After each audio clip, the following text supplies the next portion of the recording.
Friday night movie night.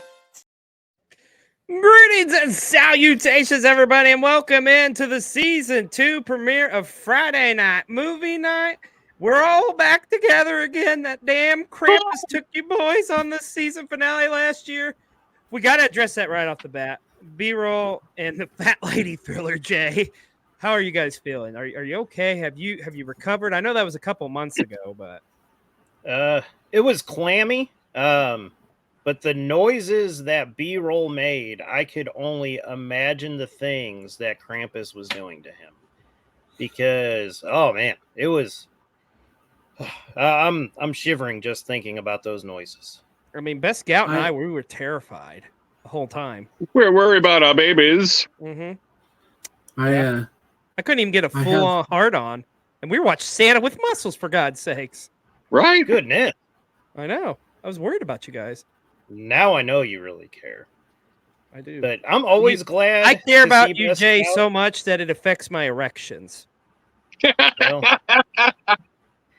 I'm always glad to see Best Scout, but that was probably the happiest I was to see him. Now, B-roll seemed a little disappointed because it sounded like him and Krampus were in the middle of a little something. But I think in the grand scheme of things, B-roll was happy that we were able to make it home in time for Christmas. Yes. I do believe Krampus is still messing with my Wi-Fi. He still haunts me to this day. And your butthole. His sweet virginal butthole. He loves buttholes. Pucker up. So I've been told. Well, guys, it is so great. Once again, the gang's back together. Can you believe we're already on season 2 of Friday Night Movie Night? I feel like it was yesterday. We were just talking about doing this, and here we are. We were young, virginal, and really tight. Yeah. Now I'm loose as a goose. I mean, loose. Fucking, you could, it's like a wind tunnel down there or something. I don't know. Anyway. You can throw coconuts in there. Among other things, yes. And I've done that. Anyways, guys, to kick off season 2, I think it's apropos that we are doing a movie that's been requested by a lot of people, as well as we've talked about Ready to Rumble. An all-time classic. People love this. I think we've all seen this except for B-roll. I don't think you've ever seen this, right? Does he even know who Bruce Buffer is and no, anything about his lifetime? I don't know. I have seen the movie. I actually own it on hard copy. That's hopeful. One of my favorite movies of all time. It's honestly it is just a Sandra Bullock classic. Just her perseverance. Yeah, one of my all-time favorites. Okay, I don't know if I'm more perplexed by that you've got the wrong movie or that you actually have a DVD copy of Hope Floats. I'm so confused. Like, what are you? I want to body slam Harry Connick Jr. Some bitch. Wait, is this not what we're watching tonight? No, it's not. No, we're watching the Bruce Buffer bioepic, Ready to Rumble. Let's get ready to rumble! For the thousands of attendants and the millions across the world, ladies and gentlemen, WCW pays me for every pay-per-view! And you wonder why they went out of business. They could have probably stayed in business 3 more months if it wasn't for him. I know. God damn it, Michael Buffer. B-roll, do you just want to watch Hope Floats instead? I'm disappointed. I didn't know Harry Connick Jr. was a real person until right now. Maybe we can watch that next month on Friday Night Movie Night. We'll hope. Hope Floats. Yeah. Because I mean, just looking at Harry Connick Jr. there, it's like kind of giving me a little hard on. I'm not gonna lie. I know. Look at him and the height of his sexual sensuality. B-roll. Oh, God. I scared him away. B-roll went to be by himself. Harry Connick Jr. was Robert Downey Jr.'s singing persona. Oh, yeah. Oh, he used to do that. Coincidentally, I have a Harry Connick Jr. Oh, waka waka waka! I like it. And everyone left. He'll be here till Tuesday. Don't forget to pay your waitresses. That's so hairy. We're gonna try to get B-roll back in here, but let me ask you guys, as wrestling fans during this time frame when this come out, what were your guys' first thoughts when they announced WCW is doing a movie? We were like, "Oh, that's amazing!" You're like, "Oh, what the fuck?" I was excited. I was all fucking for it, and I ended up not watching it till like 5 or 6 years later. So way after WCW was out of business. Long after, like I was. I don't know. I don't even know why I didn't see it. You know, it wasn't. I don't know. Maybe because I'm only into horror movies. Well, yeah. But yeah, I finally saw it, and I love it because the movie rekindles my stalker obsession with the Nitro Girls. Yes. Remember, like, oh man, what's the girl that's in this? That's like the main Nitro girl. That, Rose McGowan. Rose McGowan. Yeah, Rose McGowan's in this as the main Nitro girl and stuff. Because we couldn't. God, we couldn't give lines to like Che or Fire. Damn it. Well, her and Deputy Dewey were the only reason why I was excited about this. Because I was like, Scream. Like at this point, I was still obsessed with the movie Scream, even though it had been out for like 4 years at this point. And still pretty jazzed. But like best guess, I did not see it until like 4 years after the fact. See, I have a funny story behind it. I actually saw it in theaters. But here's my funny story. I thought I was going to Beyond the Mat because that came out at the same time. I'm like, what the fuck? This is the WCW movie. The hell? Yeah, which is kind of fun. Beyond the Mat, great movie. But now, how did it feel thinking that you rented out a movie theater to yourself? kind of cool. I was like, eh. Yeah, I just remember like, damn it, I really wanted to see Jake the Snake doing cocaine, and instead I got like David Arquette dressed as a police officer. I can't even talk. Confessing his undying love to Sting, who I love Sting too. So I love Sting too. It's too. And he put his thumb up his ass. But they did act like they were on cocaine. Yeah.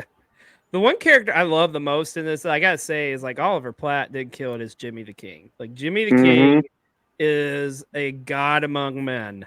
I'm just saying, like that. He is the best. He's the bestler, better than all the wrestlers. I remember like making him on like Nintendo 64, like on No Mercy and stuff, and having them like go through the entire roster. Oh God, good times. Oh, B-roll. I'm sorry, we were just talking about Jimmy the King. Can you hear us, bud? I can hear you. Can you hear me? We can. I'm so sorry that me talking about like erections and Harry Connick Jr. like scared you away. You better put that damn thing away. Put it down. Put that damn thing down. I'm just saying. I got Krampus does not like hope, especially when it floats. Maybe next time. Yeah. Maybe next time. Maybe next. Krampus hates floats. I have to make sure. He feels like it's an unholy alliance between root beer and ice cream. Ah, yes. Oh, I thought you were like talking about like parade floats, and that's why we never see Krampus at any Christmas parades. No, he totally wants to fuck a float. I kind of do too. What? It is pretty fun. I've done so. But oh, you're making me jelly. I got pictures somewhere. But the question was raised: had I ever seen this movie? Sorry for the mix-up, but yes, I actually have seen Ready to Rumble. Oh, okay. I actually went out of my way when I became a wrestling fan. I got suggested to watch this movie. I actually paid to rent it. Wow, that's dedication. A physical copy or digital? Digital. That was before I knew 2B existed. I was going to say, too bad you didn't know about 2B. 2B or not to be. Dude. Well, I would say it was worth the couple bucks I spent on it, though. Oh yeah, it's an all-time classic. I am surprised you decided to become a wrestling fan after watching it, especially being that early into your fandom. Best Scout's twitching over here. Like, honestly, do you think this is part of the decline of WCW? Is like them doing this movie and like just pretty much bankrupted them essentially because the movie didn't make shit in the box office. I don't think they had anything in it. I don't think they had any money in it. I think just it was the. Just a Warner Brothers thing, you think? Yeah, I think it was the catalyst for AOL Time Warner to be able to say, look, they're not going to be able to make any money for us outside of this wrestling realm ever again, because look at the tie-in we just had with a major movie and we got bupkis out of it. Yeah. Obviously, I figured WCW went bankrupt because they put all their money into Prince Iaukea being in this movie. Who's Prince Iaukea? I only know. Do you mean the artist formerly known as Prince Iaukea? Oh yes, the artist. Yes. Okay. Yes. Pre Velveteen Dream. Wait. Oh, you ruined it. No. Never look at him the same again. Never again. I ruined all. Dream ruined all Prince gimmicks. Son of a bitch. Okay. Yeah. Let's be real. If there was one current wrestler in real life that gives off Jimmy King vibes, who is that wrestler? Because I have my opinion. Roman Reigns. I acknowledge Jimmy King. His greatness. He's on a whole nother level. Roman Reigns talks about God mode. Instead, he should be like, I'm in Jimmy King mode. I feel like JD Drake could be king. For JD me, Drake? Yeah. This is a bit of a stretch, but I'm gonna have to go all the way over to, I believe, Pro Wrestling Noah. Jake Lee. Oh, Jake Lee. okay. The man who impregnates everyone's mom. Your future stepdad, Jake. Oh, God, he does. Now you can't unsee it. I see it. I was going to say Tyrus. He's like an Asian version of Jimmy King. Okay, I'm leaning towards Tyrus on this one. Just because of the weight. No, I'm just kidding. I was going to say Tyrus or EC3. Because EC3 is acting that way right now, too. Yeah, and Jimmy King had the same shape of EC3, too. I'm trying to think of that guy, though, that was in Memphis with Jerry Lawler, the short Elvis impersonator. Bill Dundee. Bill Dundee. I honestly think he had to have been based off of Bill Dundee. Oh, yeah. Oh, 100%. 100%. All the humanity! Yeah, 100%. Yeah, I couldn't agree with you more in that aspect. But this movie's freaking awesome, man. I'm so excited to get into it. But before we do that, as we all know, wrestling is like in this huge boom right now. And I mean, it just makes perfect sense. Like wrestling and movies, they just go hand in hand. It's cinema, baby.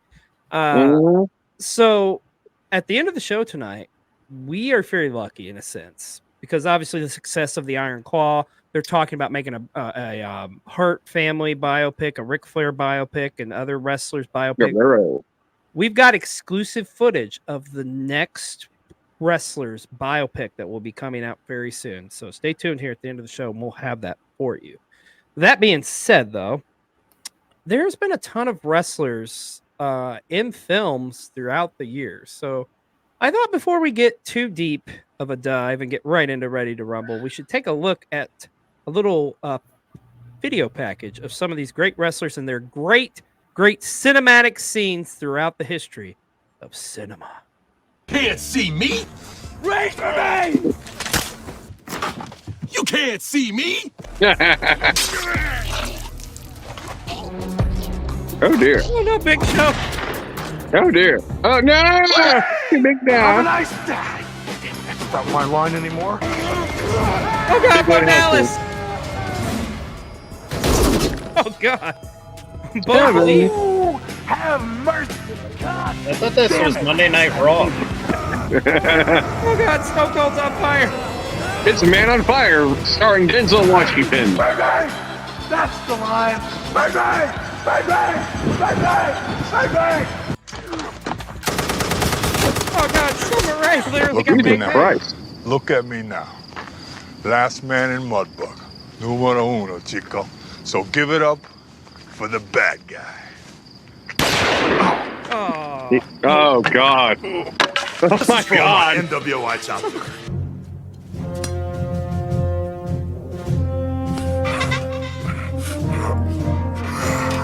Yes, Ran that's his a dick? young Undertaker.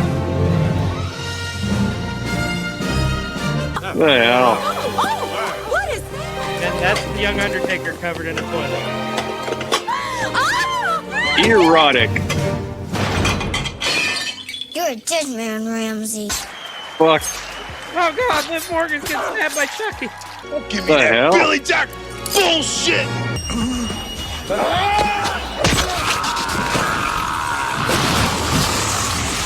I remember that was supposed to be the biggest deal that he was Game over.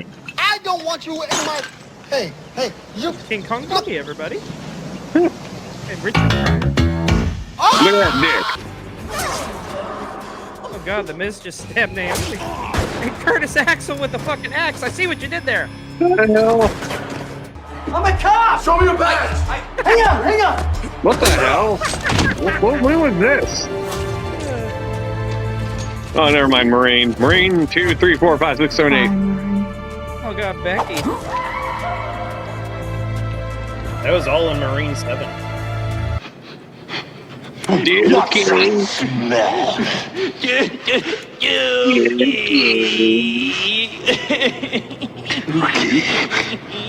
Mitch Hedberg. Oh, Dookie, indeed. So, Dookie. well, it looks like Krampus has gotten to B-Roll's Wi-Fi, apparently. His sweet virginal butthole. Yep. So we're going to try to get him back in here, but it's about that time to get into Ready to Rumble. But all throughout the night, we're going to be having some commercial breaks. And thought it would be kind of cool to see. There's some great cinematic movies out there. You know, great scenes, classic all-time scene, right? I was You going to ever say wonder- all movies are cinematic. Well, yeah, I guess. Maybe. Like, I don't know. They're grandiose. I don't know. I'm just nervous blew your because I'm mind, worried didn't I? about you did, and I'm nervous Mind because B-roll's blown. butthole. So anyways, that being said, you guys ever wonder if what it would be like if you took some of these great scenes and added, I don't know, stuff from the wrestling world into it? So we'll be showing you that all throughout the night during our commercial breaks, but we're gonna give you a little taste, kind of as you can see what we're talking about. Give me a taste. Give you a little taste. Check it out. And it moves us all through despair and hope, through faith and love, till we find our place o'er the path unwinding in the circle of life. See, that made Lion King even better. Hulk Hogan and Ultimate Warrior. The Did it longer that winch, the better it was. not? Well, it's all about the circle of life. So, well, we have plenty more of those coming at you here tonight on Friday Night Movie Night. But gentlemen, I think we've done enough talking. Hopefully, we're gonna get B-roll back here in a little bit. You guys ready? Please come back. Are you guys ready? Are you ready to rumble? Oh, yeah. Oh, I got my Vaseline. I've got, oh shit, I've got fast. What do I got? Oh God, I've got Lutrim foot spray. Woo. I gotta tell you, this stuff is expensive. Thank God I had that coupon though. Like, thanks for Yeah. that tip, by the way. I mean, I think it's amazing that if you scream the word threesome, you get 2 for free when you purchase one. It's in the Geneva Convention. I believe so. I- I think that's I- why Biden got elected, because that was the platform he ran on. Oh, that makes sense. I can see that now. Yeah. I can see that. Well, I'm sorry, guys. We're just having all sorts of technical problems here tonight because now I got kicked out of my Tubi. I'm going right back in. And by the way, you can join us and watch this movie too on Tubi. To be or not to be. with that sweet, sexy new logo. Yeah, let's You talk shouldn't about have that. plans Well, to be anywhere else. what do you guys think of the new logo? I don't like it. I like the old one. I'm so used to the old one.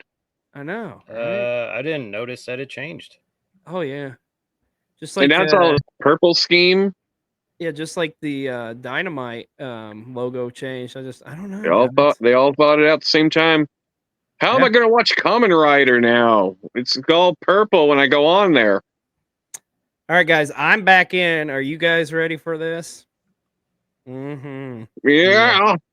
Yeah. Touch yourself. All right, let's do it in 3, 2, 1. We're ready to rumble. Let's fucking go. Warner Brothers. Good luck watching Batgirl. And I already got a commercial. Yeah. Ah, shit. I'll put It's on. okay. It's I'll okay. put on pause. No, you guys go ahead. I'll catch up. Okay. Bel Air Entertainment. I did not know Will Smith had anything to do with this. You keep Will Smith's name out of your goddamn mouth, Biscuit. Oh, shit.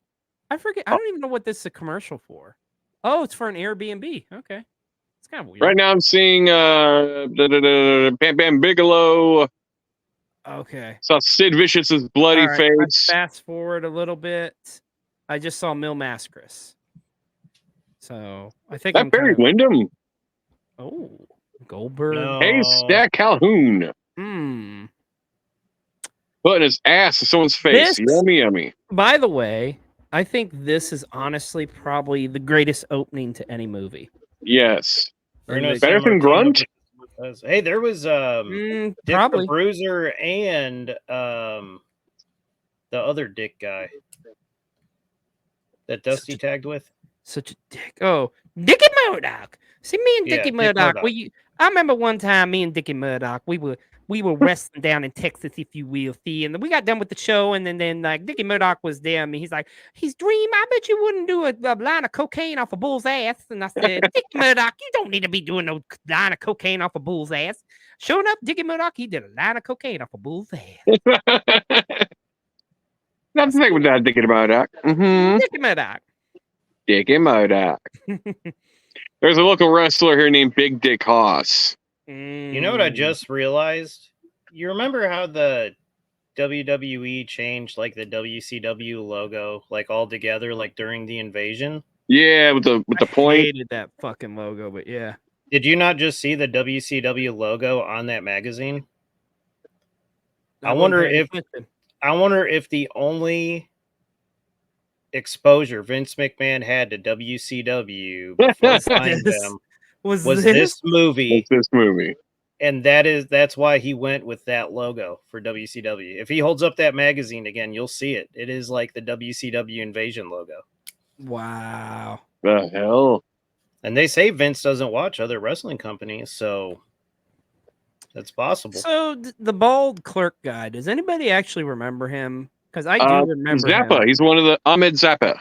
Yeah, he was like on MTV and stuff. Yeah, he's Frank Zappa's son.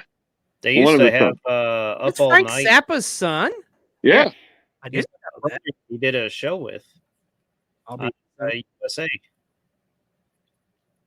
There's Lonnie Flair coming off that dome here, squirrel nuts. Yeah, they took over Up All Night after the blonde chick. Ronda Oh, yeah. I didn't know that. Wow. Wow. I was trying to remember, like, was it Comedy Central or USA? I remember they had a show. Yeah, because it was on after Duckman.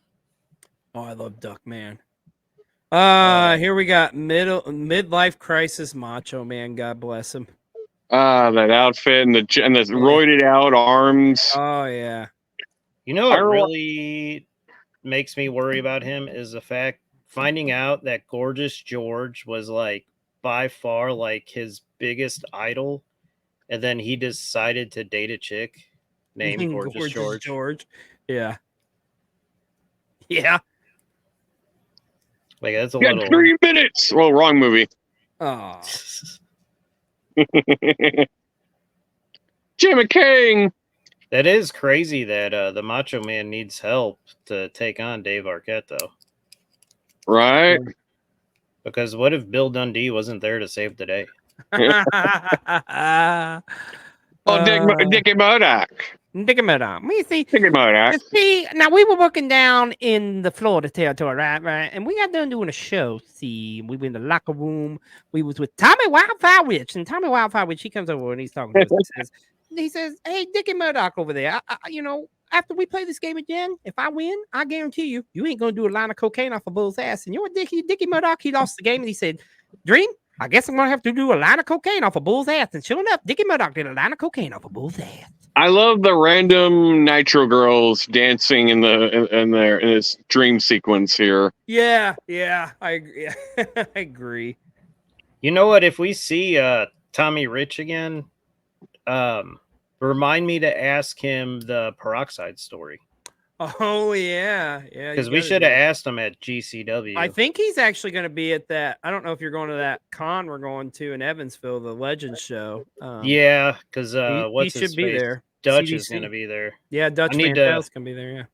I need to go that because I work with a lady that is obsessed with him. Like she's been obsessed with him since like the 70s. So.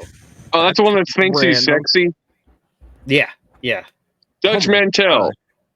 I have like several pictures on my phone of Dutch Mantel to show this old lady at my work. I got some pictures of a dirty Dutch I can show you. I don't want to like my Dutches when they're dirty. This slinky smells like ass. Yes. I think it's because he shoved his finger up his ass first. Yeah. But now the Slurpee stinks. I think I'm slightly ahead. I'm gonna pause it. Let me know when it's where he's grabbing the guy's junk, like the cop is. It's almost gonna be there. Okay. The cop just showed up. 6:38 to be precise. Yeah. 6:23 where I'm at. So let's see. And he's grabbing his nuts right now. Yeah. We're at the nut holding. All right. Sir. We're one with each other. Yes, yeah. It kind of looks like he's having his way with him from behind.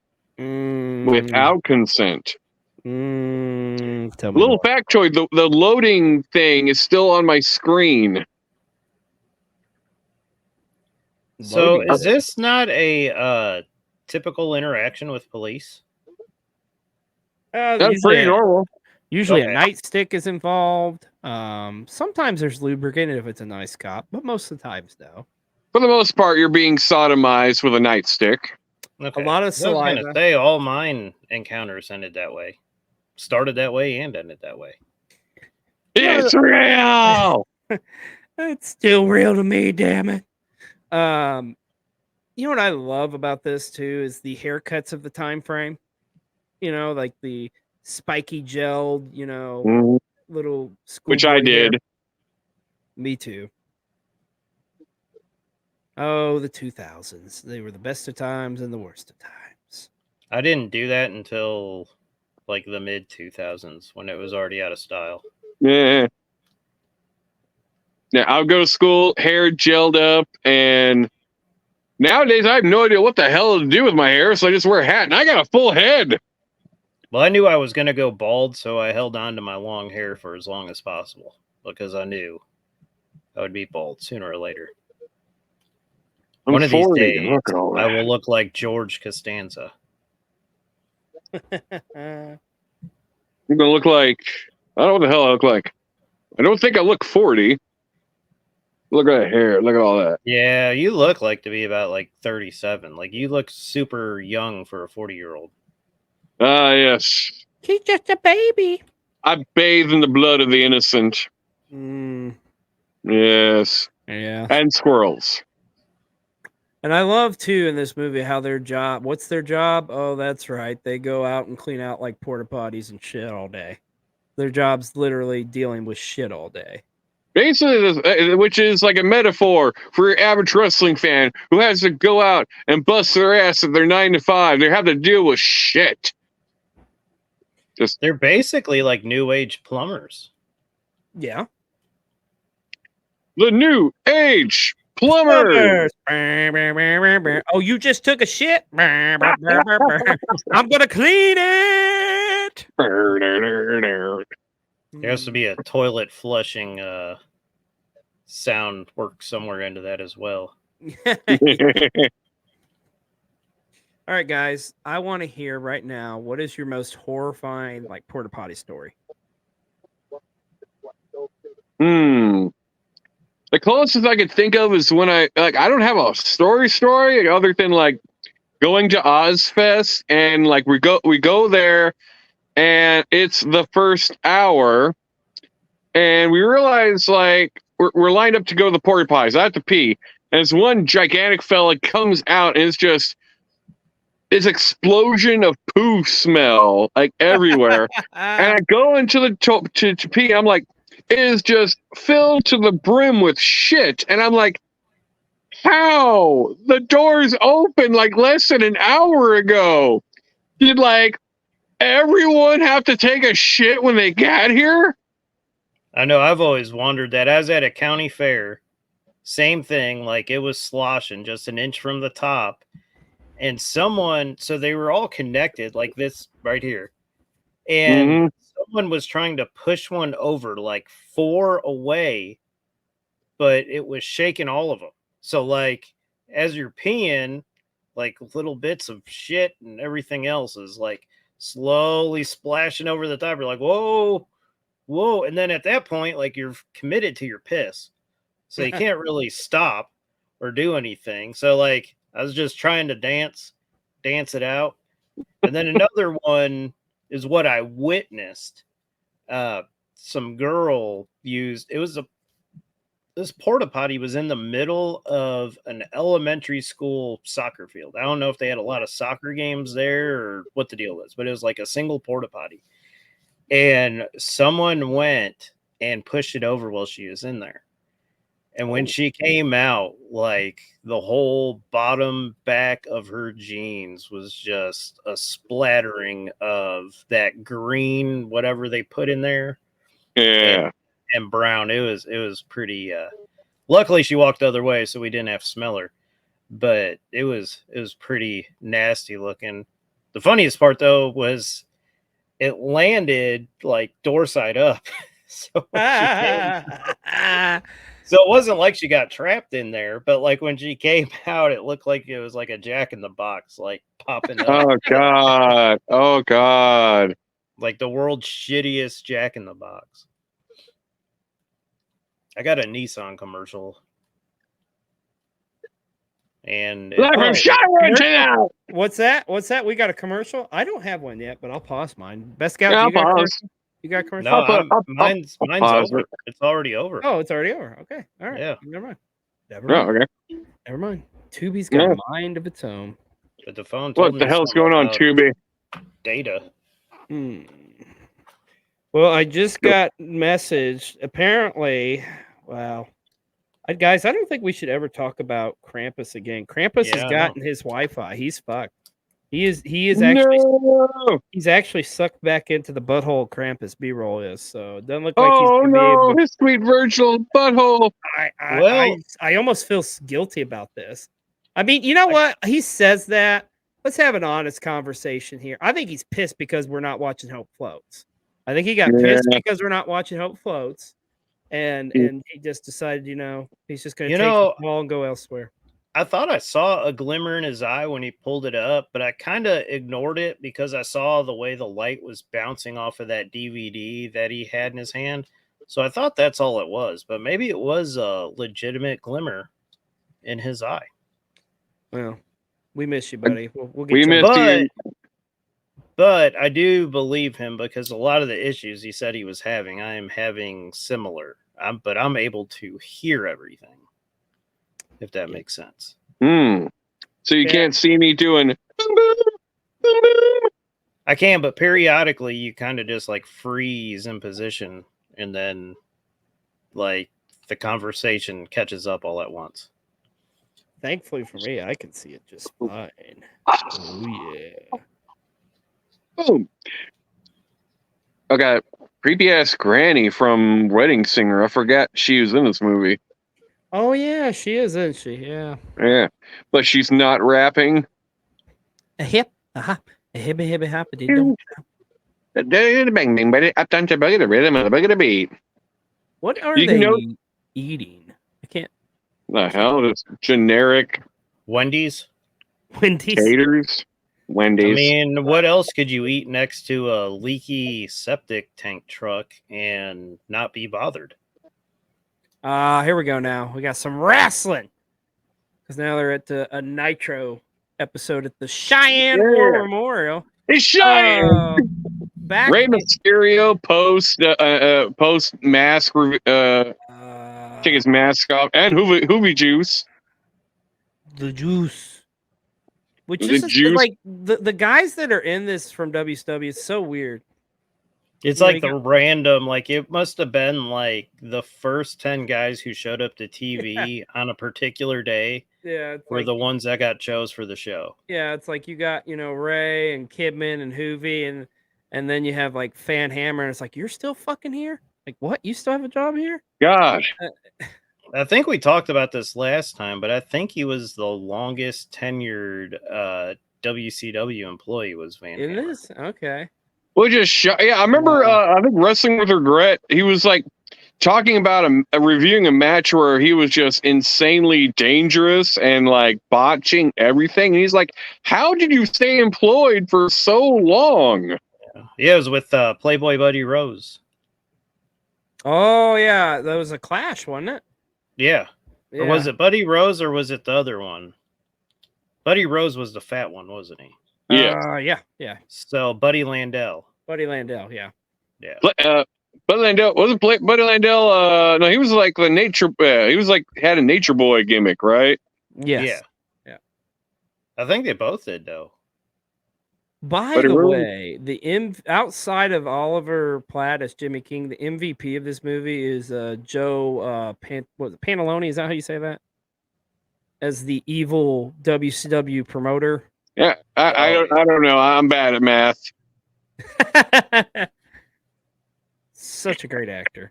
The best part about this is that this movie like totally epitomizes WCW because even when the pyro goes off in the ring, only 3 corners have pyro. Like even the pyro doesn't work. I never a noticed movie. that. Yeah, only 3 of Just the corners botch lit up.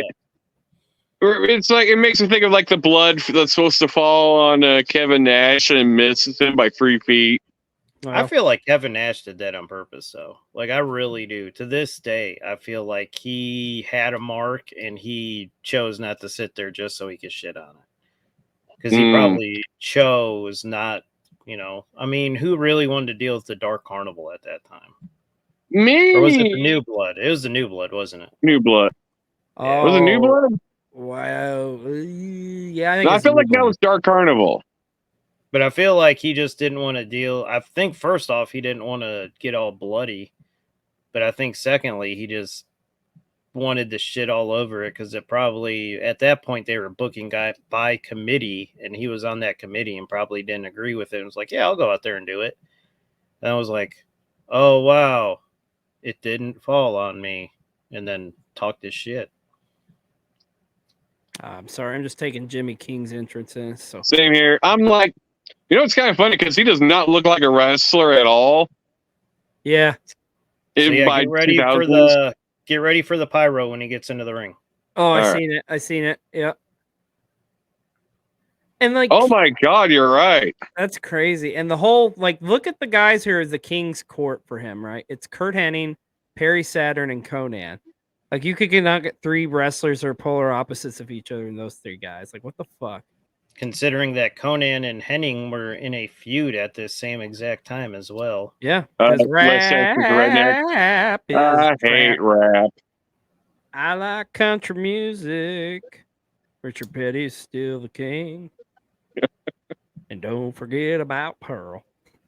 God, that camouflage got really popular Yeah, my, the 99, like the camo and the bucket hats, they were so fucking popular in that And the time. bucket hats are making a comeback. I know. It's like, what the fuck? Why, Like really? I got like 3 in this room right now that I'm not going to get up and grab right now. If people start wearing the fucking Dr. Seuss hats again, I'm going to lose my shit. No. Especially I at think wrestling the shows. last Don't do it. time anyone wore one was an episode of the Gout Foundation when I wore one. Oh yeah. I think that's the That was it. last time anybody has wore one since Look how the year young 2002. Look how young Tony Schiavone looks. Yeah. Well, that's when he still had hope.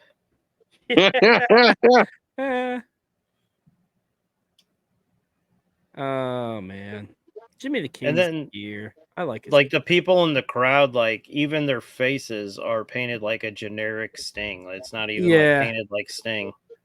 Oh, guys, I'm getting my first ad break. Is anybody getting an ad break?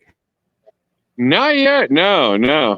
Son of a bitch. I'm But trying I to will figure out how pause I'm it. so I'm getting it. far Yeah, ahead I'm of you getting guys. I'm getting a ton of them because it says add 1 of 6 for me. So, that being Yeah. well, that being said, it's technically our first commercial break here on Friday Night Movie Night. So once again, we have another clip to show you of how some of the great scenes in movie history would be better if you added some wrestling elements to it. Check this out. You talking to me? After I beat you and satisfy all the Hulkamaniacs, I'm gonna get off by cranking your knob just a little beyond the breaking point. You talking to me? Well, even when I was a little teeny Hulkster, there were a few things that turned me on, dudes. You talking to me? Fine-tuned guitars and firm-feeling women. Well, then who the hell else are you talking? You talking to me? But in the twilight of Hulk Hogan's career, my kids turned me on. Who the fuck do you think you're talking to? Dear God. What the fuck? My kids turn me on. Jesus Christ. Like, why do kids turn? I don't even want to know, Hogan. What the fuck? Fuck you, Terry. God. Fuck Terry. Hulk Hogan. Not my wife. Yeah, that not Best Gout's amazing wife. No. Not Terry Gout. We're talking Terry Bollea. I explained how I wanted to get do for my wife the Lowest Rules shirt, but say Terry. But then I realized, wait, people still think it's a Hulk Hogan shirt. Yeah, this is true. Oh, now I've got a commercial. Something about the Statue of Liberty. Oh God, I got a commercial about my home state, Indiana. I don't know why they were showing the statue. Oh, it's a fucking senator or something. Jim Banks for U.S. Senate. He's a son of a bitch. He's a Navy veteran. He's fucking. Oh, he's a Republican. Now it shows him with his family and fake fucking smiles. Republican Jim Banks for U.S. Senate. Get fucked. Looked like he had a porcupine up his ass during that entire commercial, by the way. I voted today. Oh yeah, at the time of the recording, it's wasn't it? I don't know. Oh shit! No, they're not supposed to. No, it's pre-recorded. Oh, I mean, I didn't say that. They're live. Well, you voted in the McDonald's elections. Yeah. Yes, I voted no on fish fillet. Fish fillet is a bitch. The second Friday of every month. Yeah. No, you couldn't have You voted. heard You nothing. couldn't have voted down the fish fillet though because it's Lent, so they wouldn't have had that on the ballot. That would have been illegal in some to vote against fish fillet. You know what gets me every time for McDonald's? It's the goddamn Shamrock Shake. I know it sucks ass, but I have to have it. It's like It's like those first two drinks. Those first two drinks are so good, and then it just turns to shit. Then it becomes dish soap water, essentially. Yeah. Is that the green stuff inside porta potties? Probably. How's your commercial break? I miss. Oh, you're getting a commercial break? No, where are you? Are yours done with? Oh yeah, I'm back. I'm sorry. I should have said that. I'm sorry. Where are you guys at on yours? I'm at 20 minutes and 8 seconds. Okay, I'm gonna pause mine because I'm at 21:10 because DDP is beating the shit out of Jimmy King. Yeah, beating the shit out of him, making him his bitch. I was right in between all you guys. Well, while you guys are catching up and I got this pause, I think I'm going to use some of my Lutrim foot spray.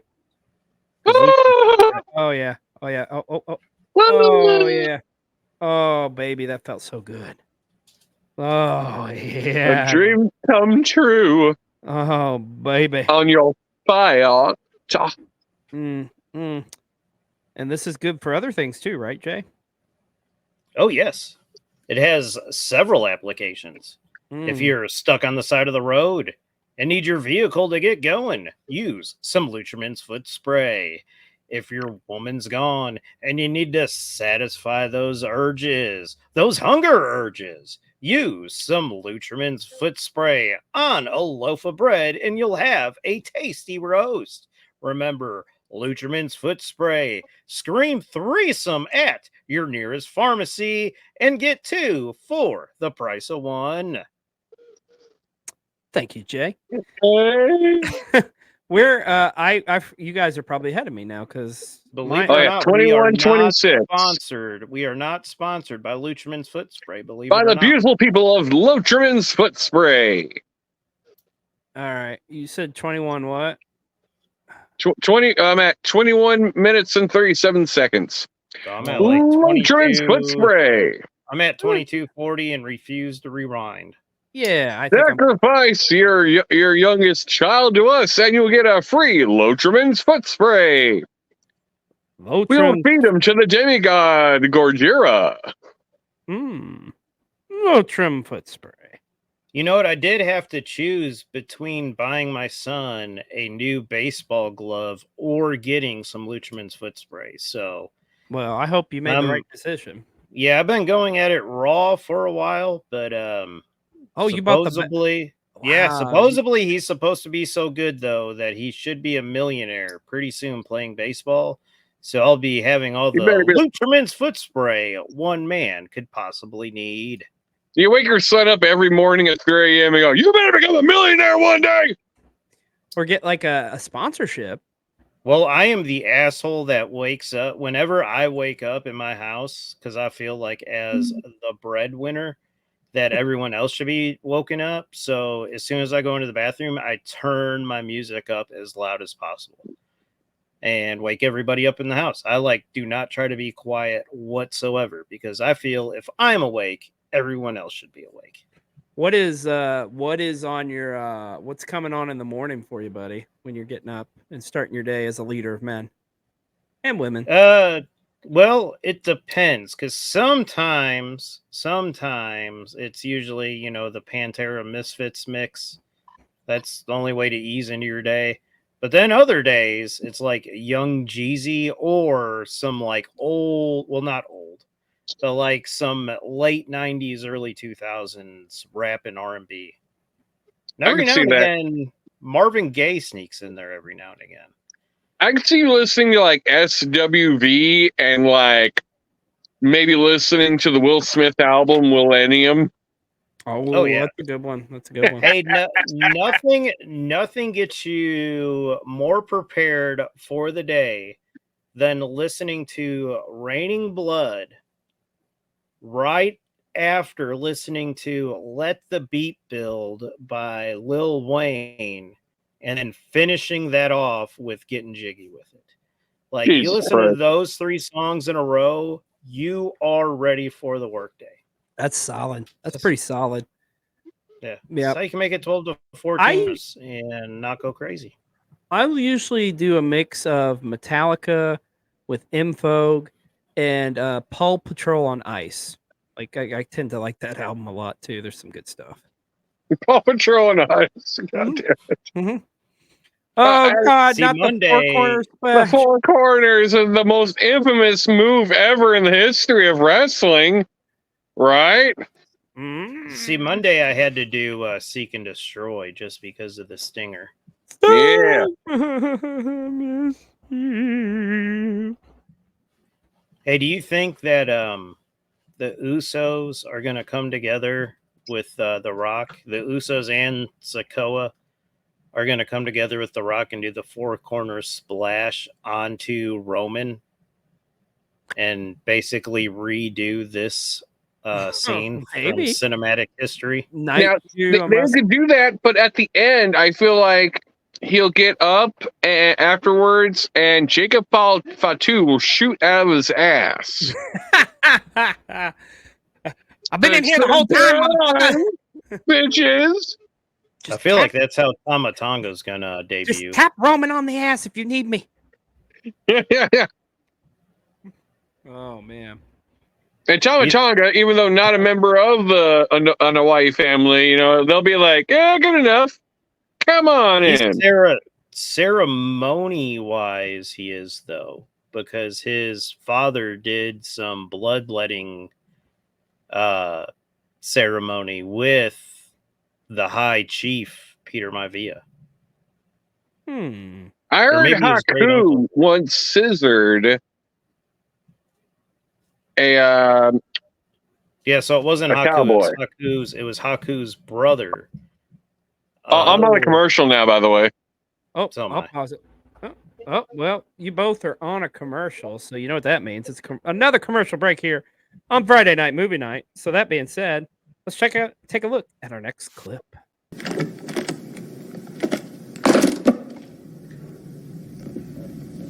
Now, Tully Blanchard, I want you. It's not Uncle Sam talking to you. It's Ronnie Garvin. I want you, and I'm going to get you. We happy?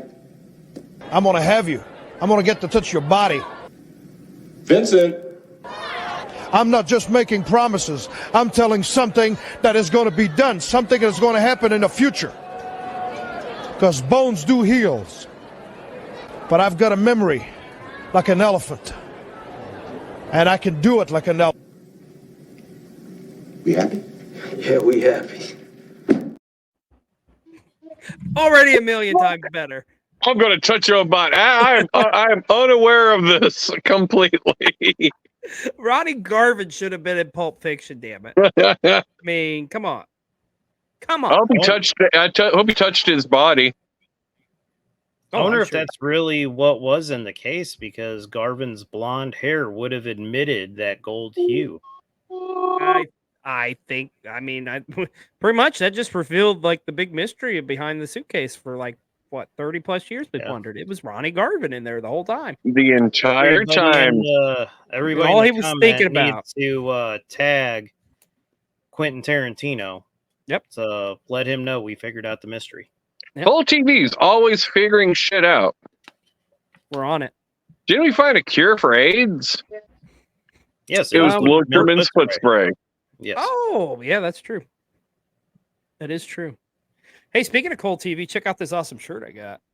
Ooh, where did you get that? Well, I'll tell you, Best Scout, you can actually go over to ProWrestlingTees.com. That's right. You get your Cold TV merch exclusively there on ProWrestlingTees.com. Just search Cold TV, and you'll find a Cold TV shirt. You'll find an awesome Cold TV shirt, if I do say so. PW60 shirt, and soon some other cool stuff, too. All over on ProWrestlingTees.com. Oh my God. Don't you love how I figured I had to set you up on there?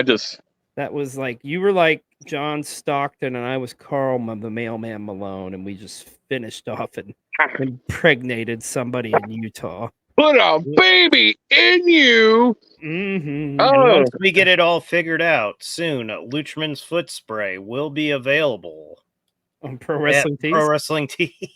By the way, for those of you who are actually still watching this movie, I'm at 28 minutes and 29 seconds. There's doo-doo and toilet paper everywhere. Sweet, sweet booty mud everywhere. So is the commercial break? Are we back from your guys' commercial break? Oh shit, yeah. Sorry, dude. I did the exact same thing you did. Oh, okay. I understand now. It's all good. Forgive me. We were just thinking of like, holy shit, we now know what was in the suitcase. It was Ronnie Garvin wanting to touch Tully Blanchard. That realization. Like, oh wow. I've been letting it go. Like, I'm like 2 minutes ahead of you guys. It's all right. I've seen this movie so many times anyway. I already know like what scene's coming next. That's because you don't believe in America. A little thing called America. I feel like this is one of those movies where, like, you know, we could have just went to like the scenes and broke it down from there. Yeah, that's true. Because I mean, like, really, like, who wants to sit through like this part where like the sexual tension is like so high between Dewey and the smelly guy from that one thing, and pay attention because like this is the breakup part of the movie before it all comes together and they find a Bill Dundee stash of cocaine. You know, like we could totally skip this 5 minutes and nobody would care. You're not wrong.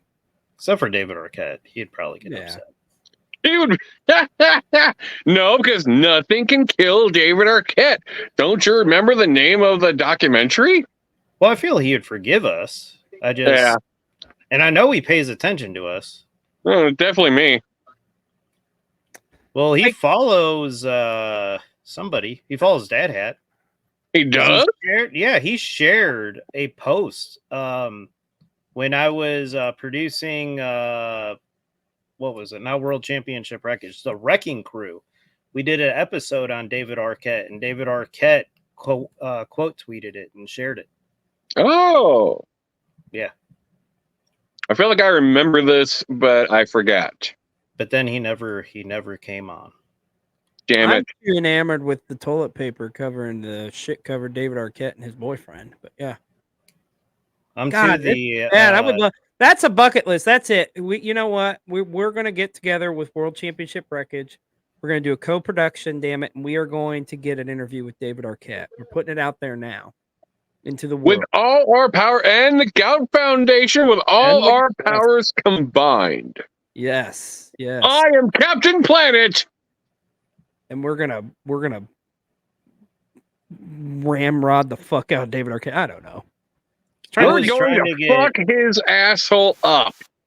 I was trying to get something set up when a bunch of people met at the Royal Rumble to create a Gout would have been the Captain Planet, but nobody got the whole part where they ended their hands in. Heart, earth, wind, fire. Didn't we like basically do the best episode ever? We had the Jay and Silent Bob part where like Dewey tries to go down on one of the nuns, isn't it? Oh, that's coming. Literally. There's no tomorrow. You ever seen the lead scene where like he tries to go down on her and then like they kick him out and he does this like? Oh yeah. He's like a lot like supposed to be like a 3 foot long hair. Wait a minute, what was that really from though? That sounds very familiar. Yeah, it's about Strike Back. Yeah, Jay and Silent Bob Strike Back. Oh yeah. A nun picks him up and he tries to go down the nun because he thinks she wants him. She wants him to do that. Yeah, it's actually the nun played by the late great Carrie. Oh yeah, our queen, princess, our princess, running with the devil. God, that's so ridiculous. They're all breathing space. I live my life like there's no tomorrow, but I had to steal. Okay, is anybody at the video game thing yet with Sherman? They're about to be. Yeah. All right. I'm gonna. I see a giant surge thing in the background. It makes me horny. So I wonder if the territories if they still would have existed in the late 90s, if there would have been several different variations of this video game all throughout the United States. I was gonna say, look at the graphics on this fucking video game. Seriously. Like in Memphis, you got a Jerry Lawler one. In Texas, you got a Kerry Von Erich one. In New York, you got a Bruno Sammartino. You know what I'm saying? It's the same game, but just a different main guy. Whoever the main guy in that territory is, yeah. Yeah. You know what I miss, guys, a lot? The aesthetics of the convenience stores in like this era. Because it's just not nearly the same. I miss like where you could go buy like a bag of chips for like $1 and a Yoo-hoo. A Yoo-hoo, damn it. Like 50-50 chance you're going to find a Yoo-hoo, which has no milk in it. I keep them. It's chocolate water. Shh, don't tell anybody, Best Scout. I keep them stocked at all times. Yoo-hoo's chocolate water. It's delicious. And I've tried nutritious. putting chocolate syrup in water though, and it doesn't taste like a Yoo-hoo. I tried putting chocolate syrup on my nipples, and it didn't taste like a Yoo-hoo, which was kind of weird. Are Yeah, you sure? yours 'Cause I kind of thought it did. tasted like salami. Yeah. I'll give you that. Yeah. A little salty. By the way, a shout out to the Shermanator for his little guest spot here and Ready to Rumble. I love too how they have like a Jimmy the King, like tough talking wrestler, damn it. Like because they literally just took like the DDP one that was like in the 2-pack with like Goldberg and pretty much in other words, I need to get the Jimmy King tough talking wrestler, David. Do you guys Does have that any tough exist? talking wrestlers? I was trying to see if I could reach my 2-pack that comes with Rey Mysterio that they don't say is Rey Mysterio. Hmm. The hell, what does he call him? El Luchador. El Luchador. They call him Masked. Oh no. The hell? Oh no. Goldberg no. with Masked Wrestler. The hell? Goldberg with masked wrestler. Yeah. Hey, it's Sabrina's aunt. Everything great about this scene. Like he's walking around with a portable CD player, the computer. Remember, it was like so cutting edge where it was like you can see through the technology. Mm-hmm. Yeah, that's one thing I do love about watching this movie so many years later is like how it's so of its time. Like I love watching movies like this. I always We got wondered no- if Hey everybody, plastic, it's comedian Caroline Ray. It's clear Sabrina's plastic was aunt. cheaper. Okay, guys, I gotta ask you a serious question. As Caroline Ray grabs her crotch there from Crabs, was anybody attracted to her as a kid? Actually, no. I don't remember. I did not have a thing for her. I was oddly attracted to her. I think because she reminded me Well- like of a neighbor's, like the neighbors, one of our neighbors, like the kid's mom, pretty much. Like I went Like a to school with molder. that was- yeah. Oh yeah. Oh yeah. I'm weird. I've always been like I always had a weird hatred of blonde hair. Oh, okay. I don't know. Except the only blonde-haired woman I ever lusted after as a youngin was the girl from Farscape with the blue skin. Oh yeah. Thought she was hot, but I think it's just because I have a thing for body paint. Well, for me, it was obviously Trish Stratus. I mean, like everybody else. Like, Oh yeah, well, boobs don't have blonde hair. true. Some do. Look at that butt crack. And here we have Jimmy King's son. Now give me braces. I'm an ugly son of a bitch. Oh, I thought that was the son of Jaws from the James Bond movies. Yeah. Very well could have been. I am way ahead of you guys. You jerk. What time are you at, Best Scout? I'm at 37 minutes and 53 seconds. Okay, I'll catch up to you. You jerk. All right. Shit. I will pause mine because I'm at 38:26. Where are That's you where at, I'm at. Jay? Oh, That's where I was at, but now I'm about to get a break. okay. Running with the devil. I mean, I really am worried about B-roll. I hope Krampus isn't like just infecting his asshole again. I thought we were done over this, you know. At least a reach around. God bless it, freaking Krampus, man. I'm starting to think that he Got an ad tries break. to bring it on. Like he tries to make sure Krampus is doing it. Yeah, no, you're not wrong. Well, we've come to another commercial break, and you know what that means here on Friday Night Movie Night? We got another clip of a movie made just slightly better involving professional wrestling. Check this out. And tell A. Blanchard, you can't run and hide from me anymore. I don't know who you are. And when we come to Philadelphia this time, there's going to be no mistaking what's going to happen. If you are looking for ransom, I can tell you I don't have money. But what I do have are a very particular set of skills.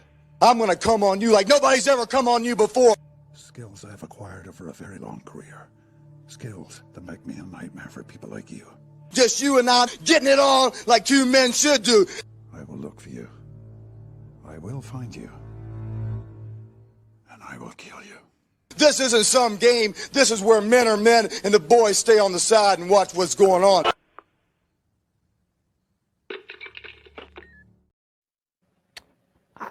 There you go. Magnum TA apparently was talking to Liam Neeson the whole time and Taken. The whole time. The whole goddamn time. Jay, why didn't you tell me? Well, I thought you knew. That's why there were so many sequels, because he never got his man. Apparently, like Tully Blanchard being talked about in a lot of these movies, man. It makes sense, I guess. By the way, you can play if anyone was pausing. All right, I played. Well, I mean, like, Tully was like the big deal in the Four Horsemen. You're not wrong. He had a lot of big dick injury. I can't talk. Not big dick injury, big dick energy. I don't think the Four Horsemen would have been the Four Horsemen without Tully Blanchard. Like, I don't think you could have plugged anybody else in and then make it to where they made it to. That's a tough one. Well, I personally thought Steve Mongo McMichael was the most important member of the Four Horsemen. What if you took Jim Brunzell and put him in there? I could. You never. Oh, Jimmy King. Jim Brunzell isn't enough of an asshole to make it work. You know what though? Like, I know he's a little ahead of his time, but what about Jumpin' Joey Maggs? He probably been a good one. Because you needed somebody that was going to be a bigger dick than Flair, but that could actually show that he was a better wrestler than Flair in the ring as well. It just hit me. Hard work, Bobby Walker. He would have been a great horseman. No, yeah. You got me there. Or Jim Powers? Ice Train should have been. Or Terry Hogan. Joe Gomez. He would have been a great horseman. Tom Zink. Paul Roma would have been a pretty good horseman. And he was. That's a funny joke.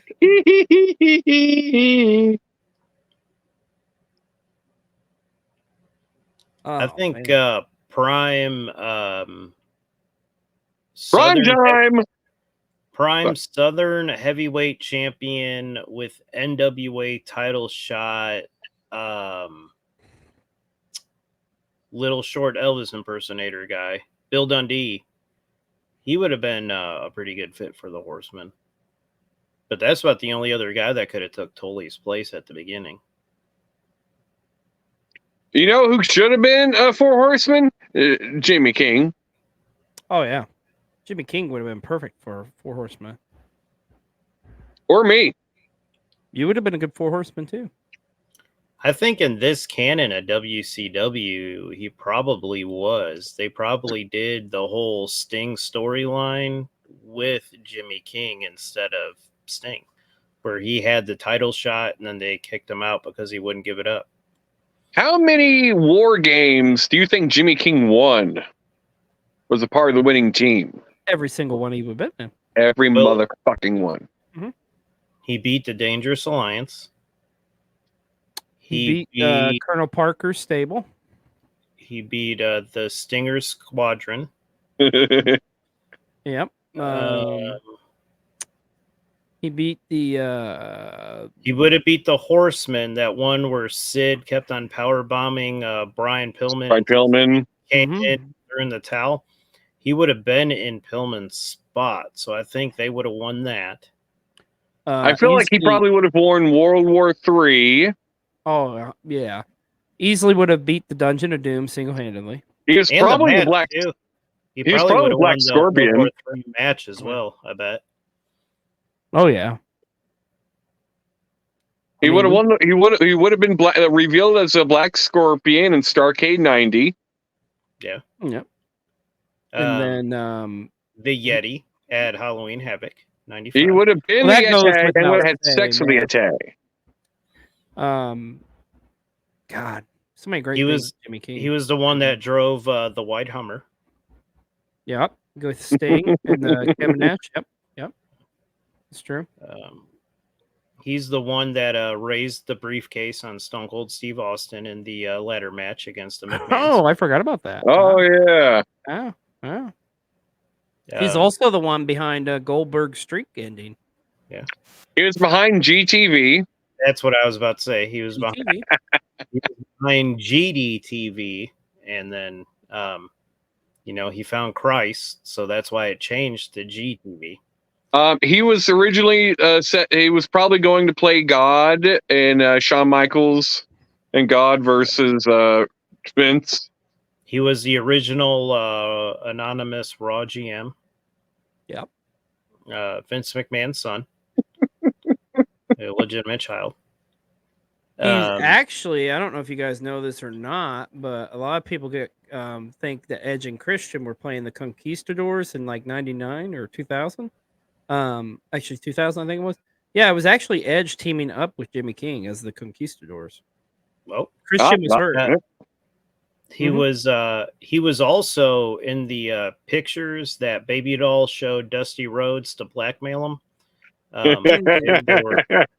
They were pictures of Jimmy King. Hey, it's interesting you say that too, because he was also the photographer behind taking the pictures of Ric Flair and Miss Elizabeth. Yes, yeah. He knows what's inside of Vince McMahon's lockbox. Guys, this is going way back too with him. I don't know if you all know this, but he actually was one of the first competitors in the WBF as well. He was the guy that drove the car in two different big time angles. He hit Stone Cold Steve Austin at Survivor Series, but he was also the one who drove the car that hit Jerry Lawler that everyone blamed Eddie Gilbert for. I didn't know that about Eddie Gilbert, and that's interesting. I could see that though. He was the one that lured Dusty Rhodes to the abandoned parking lot for the Four Horsemen to beat up. Yeah. He was the man behind Doom dropping Ric Flair off in the desert to get beaten up. He was, in fact, he was the fake Von Erich. Yes. Waldo Von Erich, yep. He was the fake Ultimate Warrior as well. That The came third back at incarnation. WrestleMania 7. Yeah. Yeah, Renegade. Also, King Renegade. I don't know if you guys know this, but this is an interesting factoid on Jimmy King. He was actually supposed to originally be the third man for the NWO. However, at the time, he had sprained his testicle and could not be there, so they decided to go with Hulk Hogan. His ball was too big to drop the leg. The nut was too Pretty big. much. He would have. He would It have. was swollen. His career would have ended. Beyond grapefruits. Yeah, it would have popped and hemorrhaged, and he would have been dead. Yeah. He was fake Sting. Yeah. Yep. That's true. He was fake Undertaker and fake Kane. You beat me to it. He was Katie Vick. Really? I didn't know that one. Wow. He was Katie. Damn. Why is Jimmy King not in the Hall of Fame? Because he screwed his brains out. there are so many accolades to name that Jimmy King can't be named to the Hall of Fame. Because one thing that most people don't know about Jimmy King is he is vacant. Oh, wow. My God. Yeah, it's kind of interesting. What would you put him in as the Hall of Fame? Like, if you did, like, he's had so many personas and so many things. He's been a part of sport. That's what, same as Bruce Bar Beefcake, Ed Leslie. What are we going to put him in? Oh, he's going to be the Booty Man. The Booty Man is now in the Hall of Fame. Yeah. I don't know if you guys know this too, but also he was originally the son of Bruno Sammartino. Oh. Mm-hmm. He was born before David. He was the original Mr. Sacco. Mr. Sacco. He also was the original voice and hairstylist of Head. Fact. At one point, he was Head. Oh, Oh, okay. Interesting. I heard he gives great head too, but that's another story. Yeah. He was also the man behind blowing up the inflatable pencil that Brian Pillman wrestled on ECW television. Ah, interesting. Oh, and there's another. God, I can't believe I forgot about this accolade. He was actually like hiding it in the toilet when like T. Hell Hopper was trying to plunge it, and like all those vignettes. Nitro Girls dressing room scene. Let's all just take a moment. I've got Take a moment. Break. Go. For some 1990s flat ass sexiness. Yeah, buddy. Yeah, not like it is man nowadays. Yeah. Jimmy King was also the man to teach Bam Bam Bigelow the cartwheel. Oh, really? Okay. Yeah. Oh, Lord. Two-time Olympic gold medalist gymnast. He tattooed Bam Bam Bigelow's head. He was, at one point, the tattoo on his head. He also was the alibi for Superfly Jimmy Snuka. Oh, is that too much? Oh, I'm sorry. He was originally China's breast implants. Oh, okay. Well, see, I heard something a little bit different on that. I heard that he was China's original chin. Wow. We love you, China. R.I.P. Also, too, like, people talk about like DDP driving the rhythm and blues down to the aisle at WrestleMania 6. I don't know if you guys know this, but Jimmy the King was at WrestleMania 6. He was actually a stand-in for Damien, Jake the Snake Roberts Snake. Nope. Yeah. It was a giant. He was also the stunt granny that got into the face of Hulk Hogan on that episode of Nitro in Chicago.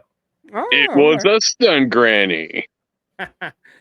Stunt granny, like this, they bring her in the same way as like in porno. They like stunt cock, stunt granny. Wait, stunt cock in porn?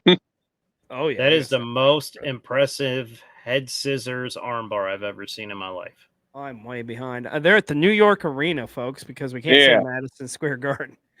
But you can't say it. I'm currently at 50 minutes and 55 seconds. I'm gonna catch up with you. All right. Jay's like, I'm at 1 hour and 29 minutes. How did this happen? Fucking movie, shit. All right, I think I went too far. Foreign object. Sorry. Oh yes. Now Bam Bam Bigelow's throwing around Gordy, or I'm sorry, Special Officer Doofy. Is that Mark Madden in the background? I think so. Quite possibly. Oh God, Jimmy King just crowned DDP. Oh, I thought that was Sean O'Hare. Got Disco Inferno's vest. Did I explain? I probably mentioned it like a lot, but Sean O'Hare, he used to be a customer of mine. Really? Like in Arkansas? No. When I worked in San Clemente, California, he was one of my customers, and immediately I was like, "Were you on? Dude, do I know you from WCW?" And he was like, "Yep." I'm like, "You're Sean O'Hare." Like, oh my God. Is he the car?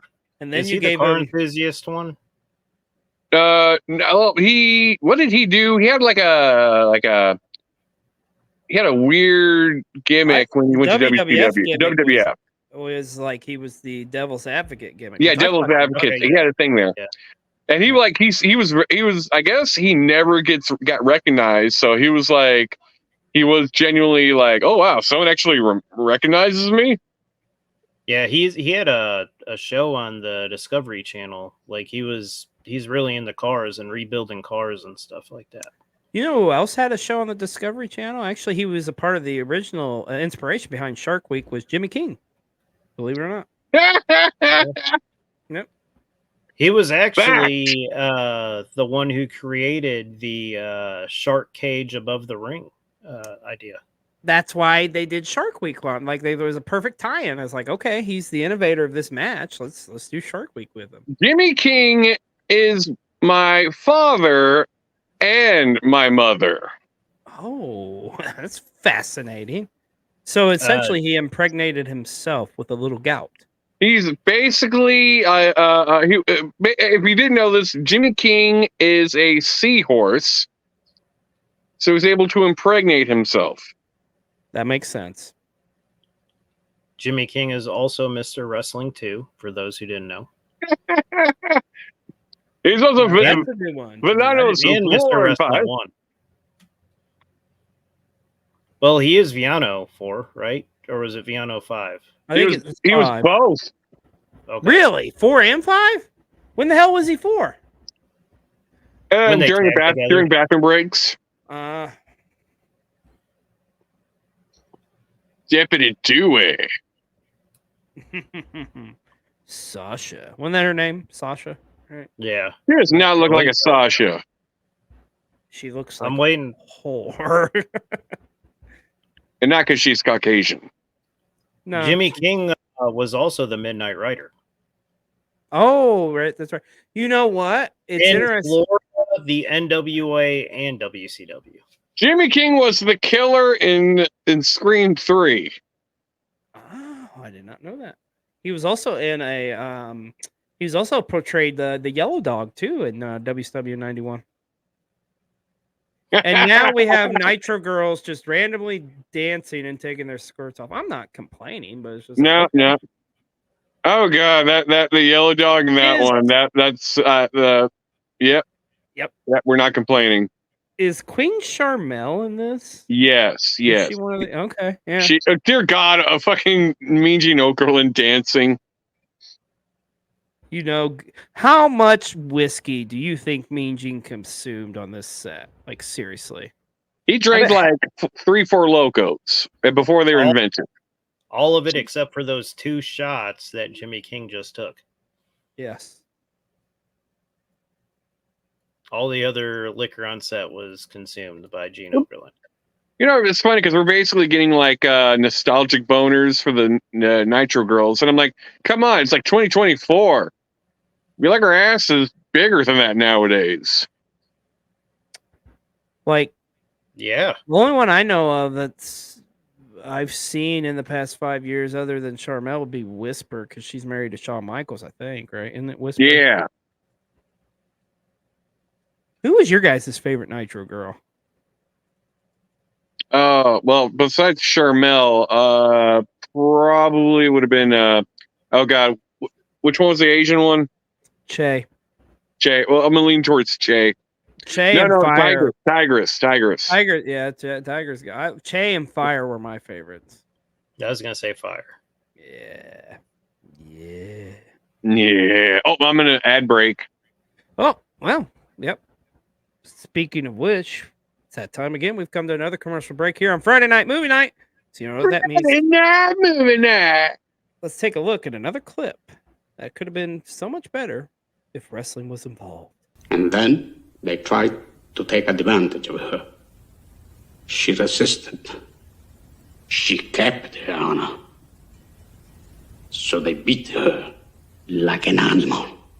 Listen up! There's been a lot of sports writers and sports editors flapping their yaps about us getting soft. I'll tell you what, there's one part of our bodies that's soft, and it ain't soft all the time, if you catch my meaning. Now she will never be beautiful again. That would have been great if the Road Warriors were in The Godfather. I was gonna say I have no idea what movie that was. It was the best part of you playing that clip is one of my Jimmy King things that I wasn't sure if everybody knew about is Jimmy King is the hard thing that the Road Warriors put into Ric Flair. Fact. Yeah. Oh. Fact. It was written in the Bible. So of all the clips that you happen to play, that was one of Jimmy King's things there. You might as well call this Jimmy King night here on Friday Night Movie Night. Just saying. You know, you got to do like an epic like cut of all the things we've said in this, and like make that into a TikTok. That's gonna be a lot of work, but yes, we're gonna do it. Yeah. We're gonna do it. I'm gonna take some of this for my tickety talks. Tick tick tockety don't stop. Tickety. Yes, Jimmy King. By the way, just so you all know, I'm at the 57-minute mark and 41 seconds. Mm-hmm. Yes, sir. Whee! I'm gonna catch up with you. Jimmy King is also Nate Storkman. Who? Oh, never mind. If you guys were watching the screen. No, I see it right now. Never mind. I see it now. I'm like, wait, a reference I don't get? Wait, help me out here. Oh, okay. That's a little Jimmy King reference for those that have been watching the movie with us. Yes. Hey, are you still watching this film? Are you watching me? Leave a comment of an eggplant or an emoji of an eggplant. Yes. To show your love of Jimmy King. Or let us know some facts about Jimmy King that we may not know. Is there something we missed? By the way, while you're here, go on your phone and follow me on TikTok. Do you have gout? Can I kiss your dad? Do you need gout? Yes, you do. You need gout now in your life. You need gout fully inside of your body. Yeah. You need because without gout, you wouldn't learn things such as Jimmy King was the one that baked the cake in which Jim Cornette had his face shoved into. Oh. Jimmy King was actually Jim Cornette's tennis racket at one point. Oh, I always, it's funny you said that, Best Scout. I always wondered that. Yeah. But now we should clarify this. He only portrayed that role when he was in the WWF. That is. Yes, especially during the NWA invasion. Yeah. Well, and he did it at first when Cornette came in, but a lot of people don't realize this. He stopped portraying that role because they decided to go ahead and give him the role of Quang. True story.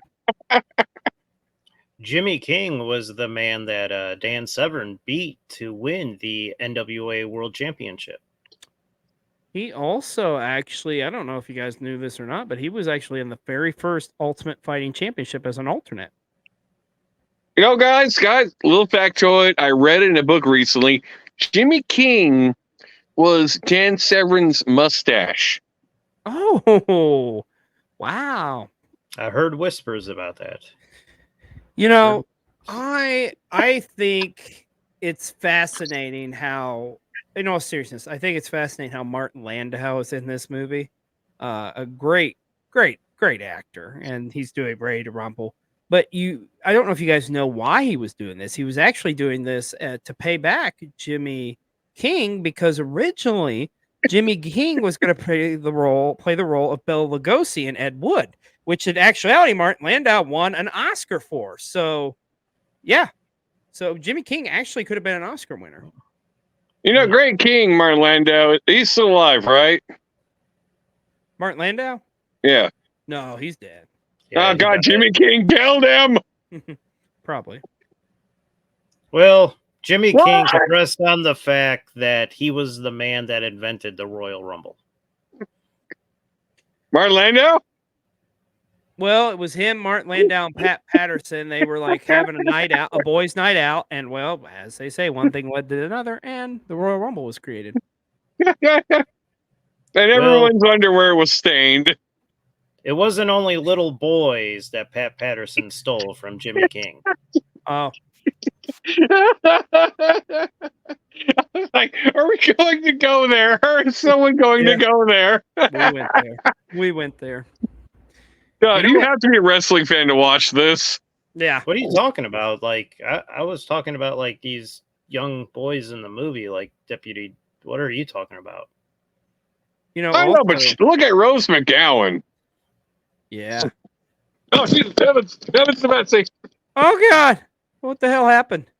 Fun fact, Jimmy King was actually the see-through dress that Rose McGowan wore to the MTV Movie Awards.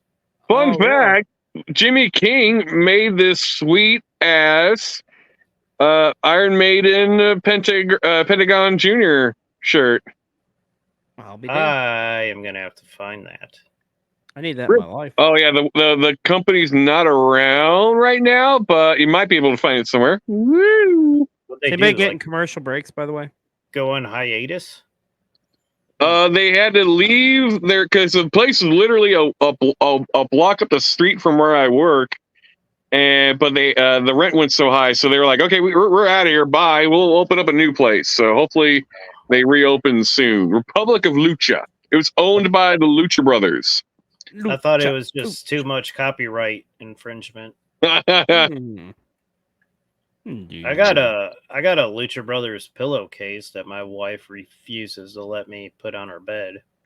I have a Lucha Brothers condom that I haven't used yet. That's probably for the best. Probably. I have a Lucha Brothers butthole. You sell anything. Oh, Lordy. Little known fact, but Jimmy King was also Best Scout's butthole. Is that true, Beth? Is that true? Very, very true. Few people know it. Few people know, but my butthole hat is so famous, and there's a reason why. The most famous butthole in wrestle talk. Belonged to Jimmy King at one point. Was Jimmy the original man that Vince McMahon planned on calling the King of Wrestling in 1985's WWF. Oh. And So then before Harley like Race King showed up. Harley Race and before like King Haku and I'll be damned. Jimmy King was the original suicide in the TNA video game. Oh. Jimmy King drank all my damn mellow yellow. Uh-huh. Jimmy King also played Shark Boy too, as well, right? I don't know. I think that's disputable. I think that was Ed Leslie, but I think Jimmy King was his Finn. Oh, that makes more sense. By the way, what are you guys at? Because I had a bunch of commercials. I got Goldberg shooting up roids. 1 hour and 4 minutes and 53 seconds. All right. Goldberg, what you doing, Goldberg? What you want to do some drugs, Goldberg? Jimmy King was actually the man to end Goldberg's football career. And the streak too. And also he's got a lot tied in with Goldberg, believe it or not, because also he is responsible for Goldberg's first brisk.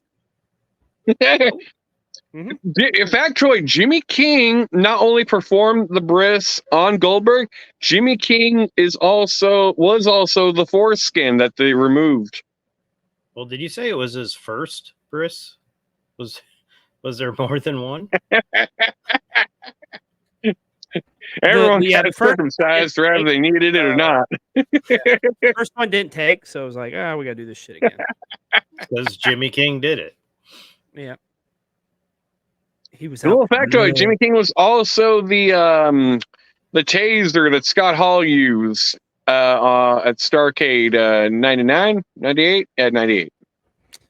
Did you also know this about Jimmy King, that he was actually the pallet on the forklift on the Judy Bagwell on a forklift match? Factoid.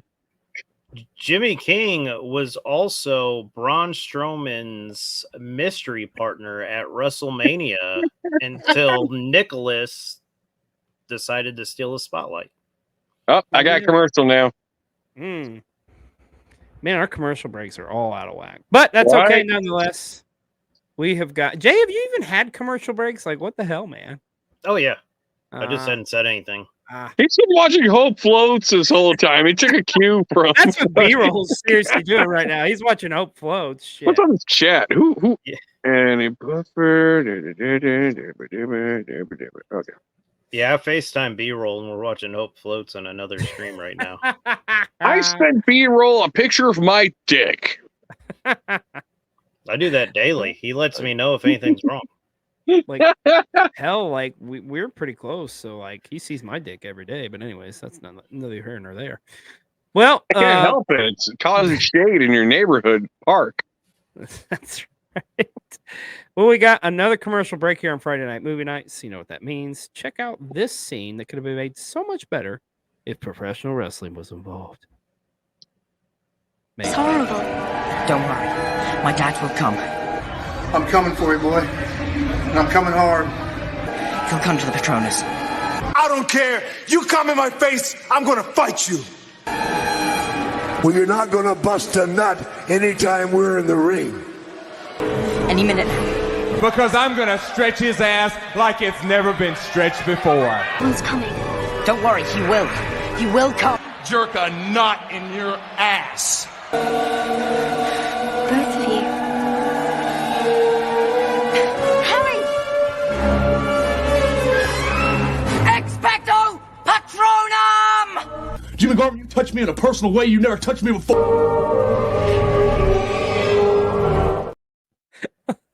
Oh my god. Jimmy Garvin, you touched me in a personal way you never did before. So was David Von Erich actually the father of Harry Potter then? is that why he didn't show? Oh No, he was not Harry Potter's dad. Obviously, it was Jimmy King. This is God damn it. Didn't you read your social studies books in high school? I should have. I definitely should have. But oh, Jimmy King, Jimmy, can't you see? Are you back? By the way? Yep, I'm back. All right, I'm gonna start. 1 hour and 6 minutes. Yeah, on the dot. This is the part where they murder Martin Landau. Oh, Now, I think there it's was Saturn? something that clip did remind me of. Jimmy King was the heart that attacked Jerry the King Lawler on that episode of Monday Night Raw. Oh, Jesus Christ.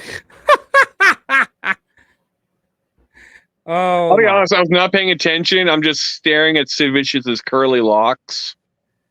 He essentially said like Jerry Lawler's heart attack was actually Jimmy King. For clarification.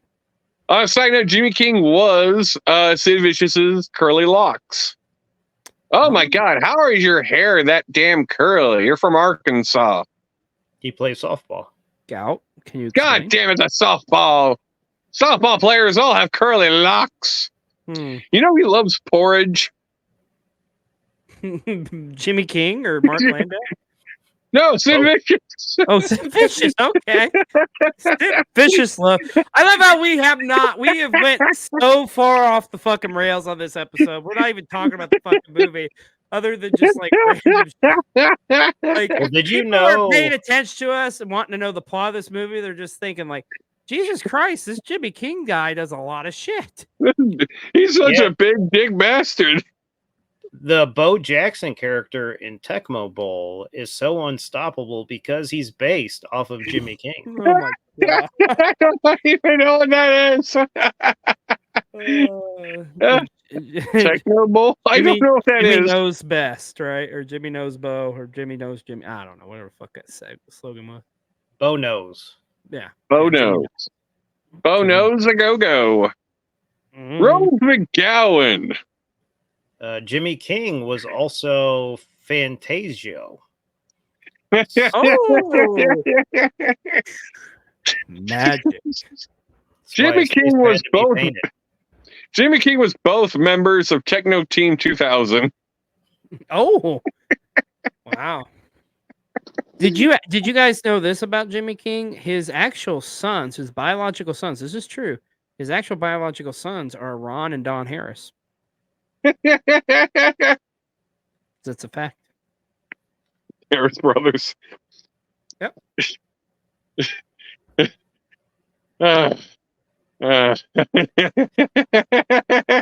times. Good time. I hope you're enjoying this child's laughter. America. possibly parts of Canada watching this. No one from like Ukraine is watching this, huh? Probably not. Do you know your statistics? Cole TV has a lot of fans though I in was gonna say- Indonesia. You got like 5 fans from Slovenia. You probably do, because I got a fan in Ukraine, because I had to send something there, and like we were getting upset that it took like 40 days to get there, and then we realized like the war. The war. Yeah, and like then me and the kid both felt dumb because we didn't think of that. Because apparently wherever he lived, there was no war or Jimmy King. Speaking of war, did you know like Jimmy King actually helped Kiss out and actually wrote War Machine? The song War Machine? I thought you were going to remind everybody about Jimmy King being watch out. Kiss. I'm a war machine. Because that's probably why he played the Kiss Demon, was because he helped them write that. Yeah. Did you know, and this is not a Jimmy King fact, but the wrestler who played the King, Bryan Adams, he did not sing Summer of '69. Oh, really? He did not. I didn't know that. Well, who did? Me. Oh. I'm just kidding. It was Jimmy King. Oh, okay. I was gonna say. Now, one thing, and I know something sounds fishy there, Gouty. It's me. I know some people already know about this, but every time that Vampiro wrestled in America, it was really Jimmy King. Jimmy King was actually Vampiro's dreadlocks. Did you guys know Jimmy King actually would go when he was? This is in late 2000s, by the way, in WCW. To get to transport arena to arena, he actually was the bus driver for that 70 guys Mike Awesome's bus that he would bang fat chicks on. It was originally that 70s guy bus, but then he transformed it to where he fucked the big ladies. Yeah, the Fat Lady Thriller. Would he fuck? Would he have fucked Nia Jax? You'd almost. 1,000%. No, like I would. If you didn't know, that's who's on the stream with you right now too. Oh my God, the fat no, because he was the fat chick thriller. You're the fat lady thriller. It's two different things. You're he's Mountain Dew. You're Mountain Rush. I'm Code Red. You're Code Red. Speaking of Rush, did you know Jimmy King actually was the one who uttered the words "What a Rush" when the Legion of Doom was coming? Jimmy King was one of the spikes on the shoulder pads of the Legion of Doom. Jimmy King is like a kick in the crotch. Well, let's be honest. We all know that Jimmy King was actually Carl Gotch. He invented professional wrestling. Yeah, this is true. And simultaneously, he was George Hackenschmidt. Yeah, did you know he actually used to he actually taught Lou Thez how to tie his shoes? Damn it! I was gonna do a Lou Thez one. Damn it! Damn it all to hell! I'm sorry, not tie his shoes, lace up his boots, I should say. Jimmy King was the guy who actually killed the person in which Killer Kowalski got his name for. Oh, okay. Jimmy King was Killer Kowalski's muscles. Don't ever question it. Killer Kowalski didn't have any muscles. He was like 1950s buff, where you're just fat and you just pull up your pants real high. And that's your gimmick. Me. Oh. Me. Oh yeah. Me. You know, all right. We're talking about the greatness of Jimmy King tonight, and then just all these factoids. There's a deep, dark fact that's been hidden from the world of wrestling, and I think it's time we finally expose it. I don't know if you guys know this or not, but Jimmy King actually was the surrogate father for Mark Henry and Mae Young when they had the hand. That was actually Jimmy King. It was Jimmy. I was wondering because that did not look like a biracial hand. Nope, it was Jimmy King. Yeah. No, not a biracial handler, but that's fully Caucasian. Jimmy King is the only person to hold more championships than Jerry the King Lawler in Memphis. Yeah. He had like 80, right? I think they lost count, actually. Like, I don't think anybody really knows. I think it's actually, if you want to be technical, I think it's 117, but yeah. They're in Wyoming. Because fun things happen in Wyoming. Who the hell goes to Wyoming? Where you guys going on your vacation? Wyoming? What the fuck is there? Wyoming only became a state because Jimmy King said it to be. He willed it. He willed it into He existence. willed it. He stepped. He didn't even step on the soil. He was just like, he was sitting somewhere in Nebraska and he was like, Wyoming. And it was done. And on the 8th day, he rests. Hey, just for checking in here, are you guys at the scene where he's like confronting the wife? Or Oh, am I I'm like a ahead? minute or two after that now. Okay, so I need to- I'm an hour and 15 minutes in. God, my thing sucks. I'm way ahead. You know, you're like almost at the end of you finished the film half an hour You've already ago, finished it, and you're watching fucking Hope Floats or whatever right now. and then you downed an entire gallon of Sunny Delight. David Arquette's a police officer and making his first arrest right now as we speak. God damn it. Damn, you're way ahead. Yeah, you're. I'm on part 2, ready to rumble all of Jimmy King's feats. You know what? Someone should fucking put an effort into making a sequel, like Jimmy King, like doing an indie career. You know. Oh my god, I would Just make it a love that. ripoff of You Can't Kill David Arquette, but with Jimmy King. You can't kill Jimmy King. Well, obviously not with all of his accolades and stuff we're talking about here tonight. Yeah. Or make it where this movie was in another movie, and the actor who played Jimmy King does what David Arquette did. Money in the bank, baby. Money all over my body. Dollar bills stuck to my nipples. Yeah. Jimmy King was the spider lady that defeated Wendy Richter for the WWF Women's Championship. Jimmy King was Wendy Richter's vagina.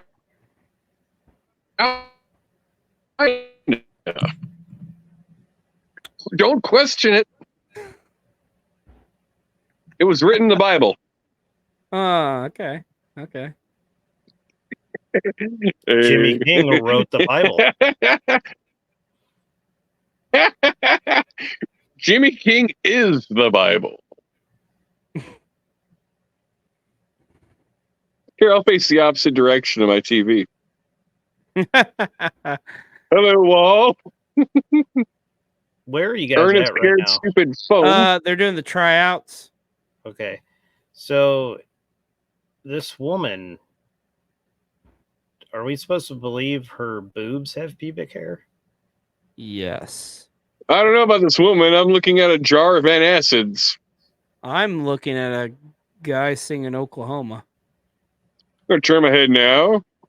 Oh, commercial. Hey, what the hell? That's what I'm at happens a commercial. when they- Oh, Show I got me the money. I got the fireman. Rob Lowe. Good to see you still working. Thank God. Thank God for that. Good old Atkins. Rob Lowe. He's gonna live forever. I don't Okay, know, the now Atkins guy God, died. you're way ahead. Now I'm just getting the girl. The blonde girl? Yeah. Now they're in the ring doing the tryouts. We are all so out of sync on this one. It's crazy. 1 hour and 18 minutes. And that's how we usually are in every one of these. Like somehow we all end up like way off from each other. There's always one guy like 5 or 6 minutes ahead of everyone. Yeah, that's why I gave up. That's what you always do. You always give up. Never give You up. could Never have been an surrender. Olympic gymnast. Which, interestingly enough, that made me think of John Cena. Did you know Jimmy King was actually going to be his opponent at WrestleMania 23, and then he got hurt, and Triple H was going to fill, and then Triple H got hurt, and then it was Shawn Michaels. So yeah, there you go. It was Shawn Michaels. Jimmy King was John Cena's ghostwriter for all of his raps. I didn't know that. Wow, impressive. Jimmy King is the one that makes the sound at every Royal Rumble. Oh, the buzzer sound, interesting. Yeah, this has gone on way longer than I thought. You want to know what's in? I think that's fascinating you bring that up too, because you know how he got that gig, right? He actually was originally the guy who sung the Right to Censor's theme music, and they're like, you know what, you make pretty good for like doing the Royal Rumble buzzer sound. So there you go. And the amazing thing is that was like a decade later. So that's how innovative he is. Yeah. Jimmy King was Carlito's goon that stabbed John Cena in the nightclub. Oh yeah. Jimmy King was was one of the apples that Carlito bites into. It was the one he never spit out. That's because he had to swallow. Swallow. Oh. Like in Dana Point. Daddy like. What? Speaking of swallowing, what do you think B-roll's doing right now? I don't know, but I was I was choking on a hot dog and I was thinking of B-roll. Mm-hmm. I do that often. That's what friends do. That's what friends are for. At the Garden Arena. God, you're way ahead. God damn it, Jay. Now he's like getting in the cop car and going away. Remember, children. Jimmy King is the best. Jimmy King is the reason why you have to go to school. Mm-hmm.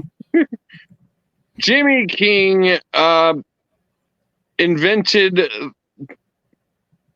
Tacos Bel Grande. He also invented Lincoln Logs too. Jimmy King shot a man in Reno just to watch him die. Yep. Jimmy King created the Secret Service after Abraham Lincoln was assassinated. Jimmy King wrote all of Paula Abdul's hits. Straight up now, tell me, do you really want to love Jimmy King forever? Rush, hurry, hurry, love, come to me. My wife would be very impressed. 2 steps back. Jimmy King is my wife. So they can't even call it like the Garden Arena. It's the MGM Gardens, what it is. Like, did you guys think this was actually a good name for a pay-per-view, Royal Bash? I kind of feel like that's something Vince McMahon would have after like the what was it, Clash at the Castle and wherever the hell the original Australian show was.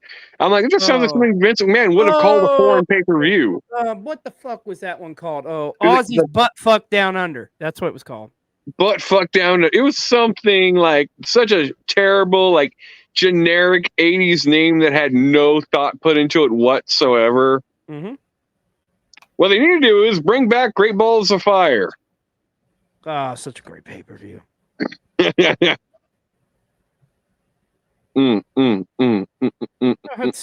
Sting. Sting being told that he's got to turn on Jimmy King. Now, here's something interesting too. Like Sting, obviously in this era, always carrying around baseball bats, right? Did you know Jimmy King's like penis was actually used to mold the baseball bats that Sting used? Yeah, that's why it was black. Yeah, true facts. True facts about. True facts about. Is anybody else seeing Jimmy King sitting on a toilet taking a shit? Because that's what I'm seeing right now, literally. I'm seeing the MGM Arena, the city of entertainment. Handicap bathroom. Yes. Royal Bash. Oh shit! I got a commercial break now. So, Well, you know that means it's that time again. We come to another commercial break here on Friday Night Movie Night. Check out another clip that could have been so much better if wrestling was in it. Ella estaba a la entrada y la campana ya sonar y me dijo ya mismo esto puedo del cielo. Ella se me una vela y no entra del camino. Soy moza el corredor y yo te dije diciendo. And if you don't think I'm big enough, brother, then you grab a hold of me, and you'll know that I'm growing, my man. Within your hands, I will get as big as I need to be to do the job on you. That creep can roll, man. Yeah, but he's a pervert, dude. Oh, Dear God. Oh, Jake the Snake's a perv. Huh. Like, was he thinking of anything other than sex or like, hard willies when he said that? Like, there's no way you thought innocently when you did that. There's no way. I don't know why, Best Scout, but every time I watch that and see that promo, I always want to eat a hot dog. I always want to choke on a Polish sausage. Polish sausage. Well, he was getting paid off of the vending that night. Kielbasa sausage, your butt cheeks is warm. Okay, here's one thing that's throwing me off about this tonight. I don't remember Ready to Rumble being this long. I thought this was like easily a 90-minute movie. It is an hour and like 48 minutes. How did I not remember that? Which is fucking exhausting back then. Yeah. Back in the day, y'all, we were conditioned for short movies. None of this Marvel bullshit 3-hour plus fucking movies. No. Unless you were like Shawshank Redemption or Shawshank Lord of the Redemption. Rings. Or Lord of the Rings. Other than that, most movies were 90. Hated those fucking movies. Thank you. That's what I said. The only good movie Peter Jackson ever did was Dead Alive. Because I kick ass for the Lord. For the Lord. Wait a minute. Can I throw one more in there? What about Meet the Feebles? He did that? Yeah. He did. Yep. I didn't even see it. You never seen Meet the Feebles? No. Oh, it's fucking great. If any of you watching don't know at home, Meet the Feebles is essentially like an adult-oriented movie, like with Jim Henson puppets in it. It's fucking great. Like Oh my God, like a that walrus, one. like a walrus fucks a cat. It's great. Good times for all. What the hell? He did that? Yeah. Yeah, he sure did. It's like finding out that M. Night Shyamalan did Stuart Little. I think that was the second movie he ever did. Oh, even crazier, and this is not a joke. Did you know Louis C.K. wrote the screenplay for Pootie Tang? I believe that. I can see that. It's true. I'm like, I tell people this, and they're like, what? What a time. Jay, I'm assigning your opinion on a running kind. Hey, Pootie Tang, let's watch that next. Oh, no, you didn't. That's not a bad movie, though. Saturday. You know, the original inspiration for Pootie Tang was actually Jimmy King. And we come back full circle. Like we kept going to the depths. We kept going and go. That went on so long, and it's not ending. I don't remember them doing coke in this movie. Oh yeah. Was it off Dickie Murdoch's ass? Oh, Michael Buffer. Actually, true story. It was off of Bull's ass, but yeah. It was off of Bull's ass. Tricky Dicky. See now, back in the day with Wick and the Territories, and a man can only play Jim Rummy for so long, right? So we get kind of bold driving down the roads, if you will. It's 3 a.m. in the morning, and we're going town to town, and Dickie Murdoch, he just looks at me and he says, "Dream, look over in that field over there, yonder. You see over yonder?" I said, "Oh, yonder." I said, "Yeah, Dickie Murdoch. I see. We got some cattle. We got some bulls over there." He's like, "Dream, I bet you wouldn't give me $5 to go do cocaine off that bull's ass." I said, "Dickie Murdoch, you is crazy. You ain't gonna do cocaine off a bull's ass." You know what Dickie Murdoch did? He did cocaine off a bull's ass. True, honest to God story. I wonder if Cody ever tells those stories to like the locker room. Jesus. You know, you know what? It makes me think of Tales from the Territories. I don't know if I watched every episode they did of that, and I feel like every story involves someone taking a shit in public, like someone's shit making its way into legit, like someone shit in a bag and they open the bag. Like there was always something to do with someone shitting. Well, yeah, Jimmy King invented the shit rib. The shit rib? Rib. Shit rib. Oh, yeah, the shit rib. He shit in so many duffel bags, and then turns out he was a duffel bag at one point. Who X-Pac took a shit in. That's right. He was the bag of sables that X-Pac took a shit in. That's a true story. And even truer, he was also Sable at one point. That Playboy you had? Mm-hmm. Jimmy King. He was actually, here's an interesting story, Best Scout. He was actually Sable, Marlena, and Sonny at one point. At the same time. At the same time. Thankfully, he was smart enough to like leave the void of Sonny behind because, you know, soon she'd do cocaine with Sabu and suck his dick and, you know, get a DUI and murder somebody. But anyways. He was the plane from the plane ride from hell. Yeah, that's true. He was also the powers that be. You know, and the latest thing that Jimmy King's done, did you know Jimmy King was the person behind who invented Coca-Cola Spice? And that's why he was canceled. Yeah, that's what did it in for him. Is like people were like, I ain't doing Coca-Cola Spice. Fuck this shit. Oh, dude, have you tried that? No, I refuse to. I don't like. It's not spicy. It just has like a little bit of a cinnamony aftertaste after you drank the raspberry, which is super pointless, and I don't know why they did that. Are you guys where are you guys at on the movie, by the way? 1 hour and 29 minutes. Oh my god! So I had to restart mine because it's being a piece of shit. I'm caught up with you guys. Man, fuck your Tubi. Fuck it. And oh Jay, my fuck your god! Tubi. I just got caught up in this man in this god awful mask. It's Jimmy King's son. Oh. He tried to attack his dad because he wouldn't pay for his fucking dental work. I'm looking at Sid Vicious's curls again. On Saturn before he killed a rapist. And got face tattoos. Did y'all think too, like with this, wasn't it kind of interesting how they like art imitated life and they actually did like a triple cage match at Slamboree in 2000?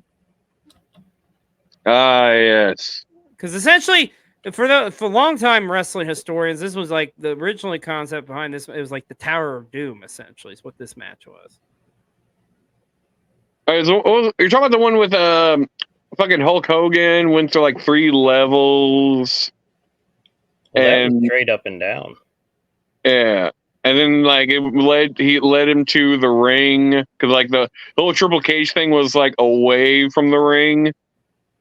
Yeah. And Arn Anderson was like fully clothed for some reason instead of wearing tights. He was wearing like sweatpants. Oh.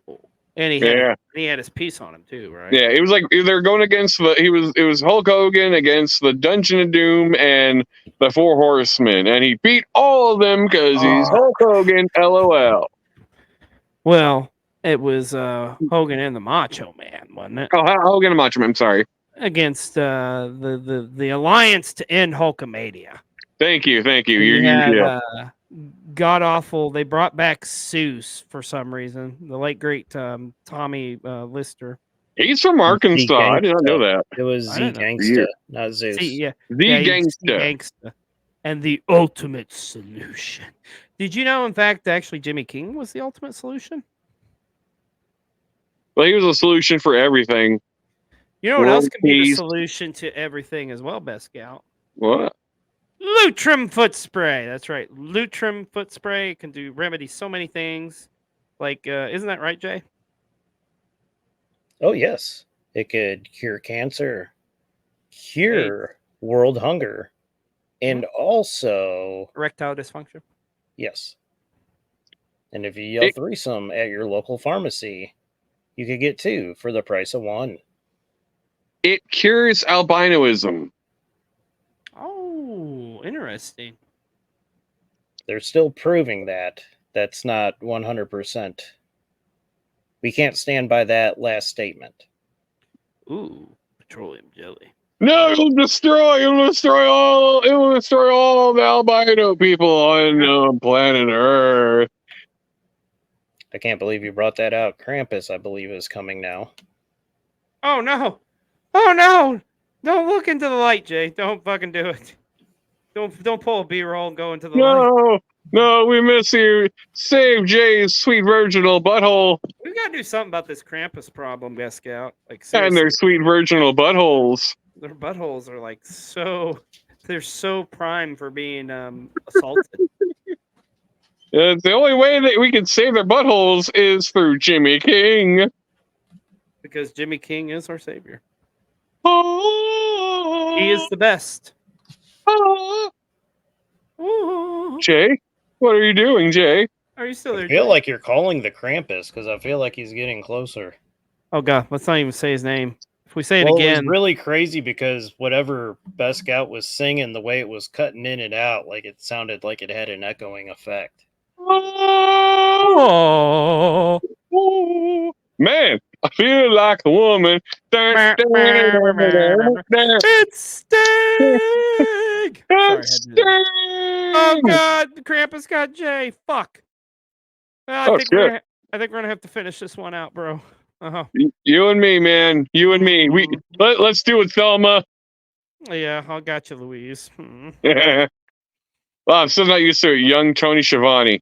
I know, right? Yeah. So it's just us two here. You want to get naked? Yes. Yeah.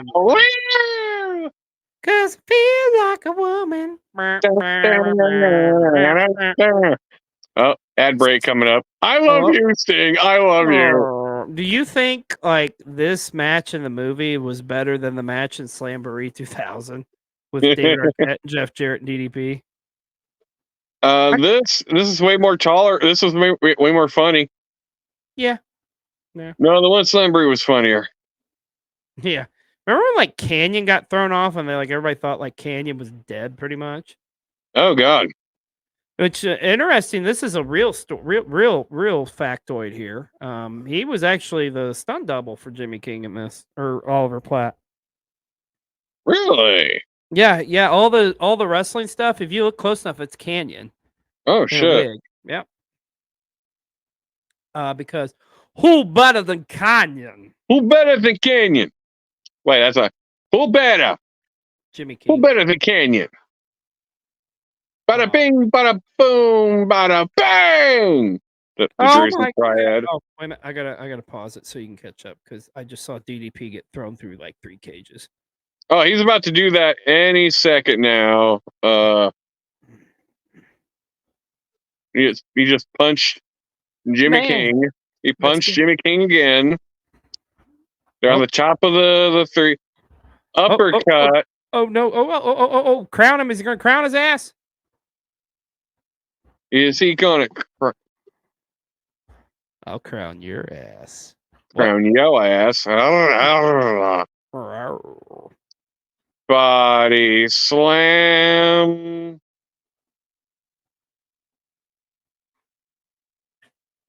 Did he go through the cage? Through the cage. No. Boom. Oh, so many. Oh, he did. He did. Rest in peace, DDP. Not enough DDP yoga is going to bring his ass back. Yeah. I can't see Goldberg actually being like cheering on another wrestler like this. Yeah. Come on. Oh God, I feel it's so unnatural because he didn't cheer anyone on. He just won. He beat people. Himself. He would have just walked away. He wouldn't sit there and be like, "Yeah, you got it, Jimmy King." And thus Jimmy King retains his world title, and we come full circle. He's found himself again, and he is once again the world heavyweight champion. All is right in the world. Other than babies cried, babies were born. I became pregnant. I had a baby, and you know what? The baby turned out to be Jimmy King. I'll be damned. I was gonna ask you about that because he looks kind of a little bit like a little best scout. Oh, you're right. Shoot, I could be him for Halloween. Oh yeah, totally. I'm gonna tell my wife, make me an outfit. Now that it's just you and me, I don't know if people can kind of notice our screensaver. It actually has been Jimmy King the whole time, by the way. The whole time, your minds are blown. You sat through 2 hours and 10 minutes. Just like Jesus, Jimmy King's been with us the whole time. The whole time, the whole time, Mrs. Doubtfire. Nana, do look like a lady.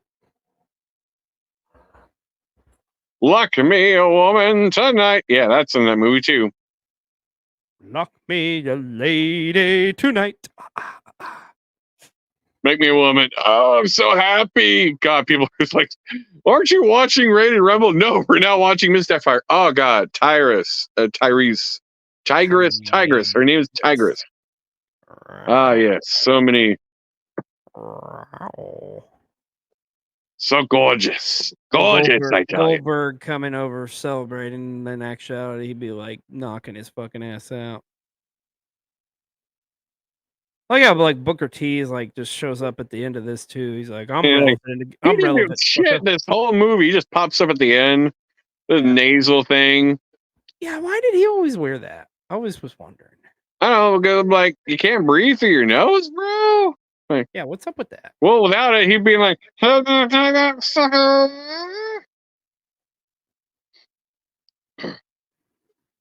swear, cop gimmicks just never work in wrestling. Other than the Big Boss Man, they just nah.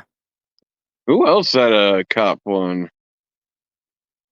You know, it's funny. You know what runs rampant? I guess like a guy was starting a company in the South, like in Memphis, and he was telling people like, I guess every single wrestler that tried to try out for them had a military gimmick. Like almost every other guy had a military gimmick, and he's like, you can't all be Marines.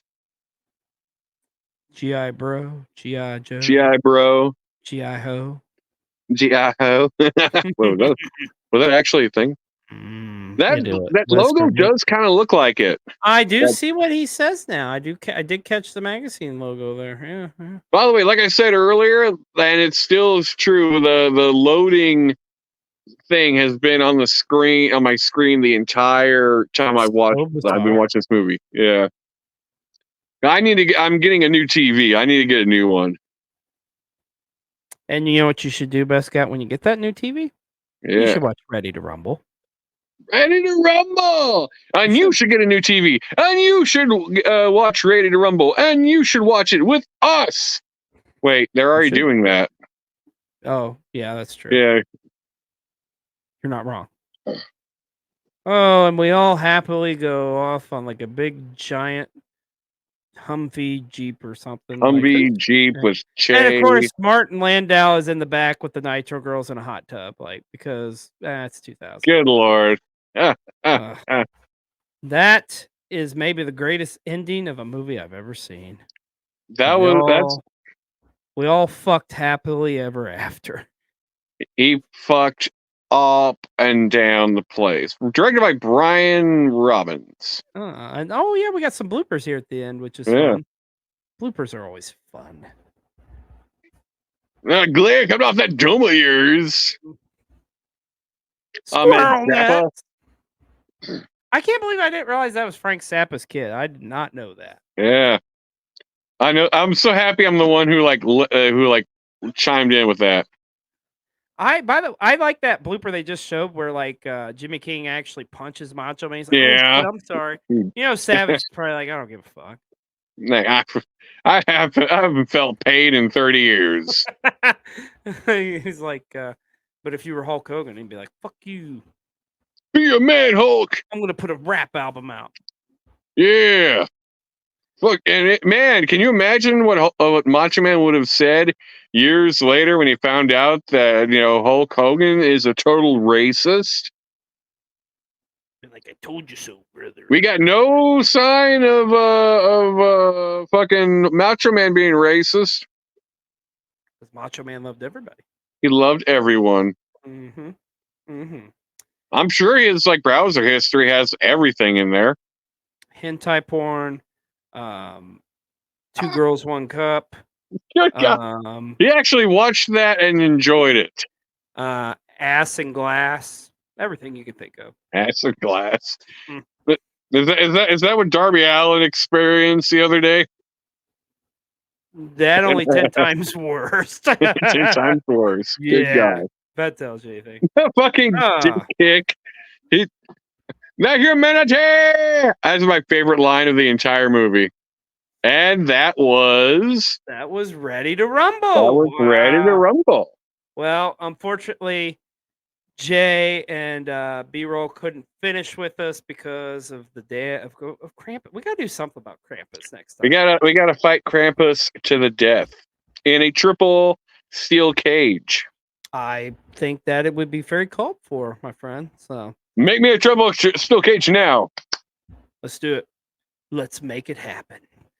Well, before we sign off here tonight on Friday Night Movie Night, we mentioned at the beginning of the show we would have a special sneak peek at the latest.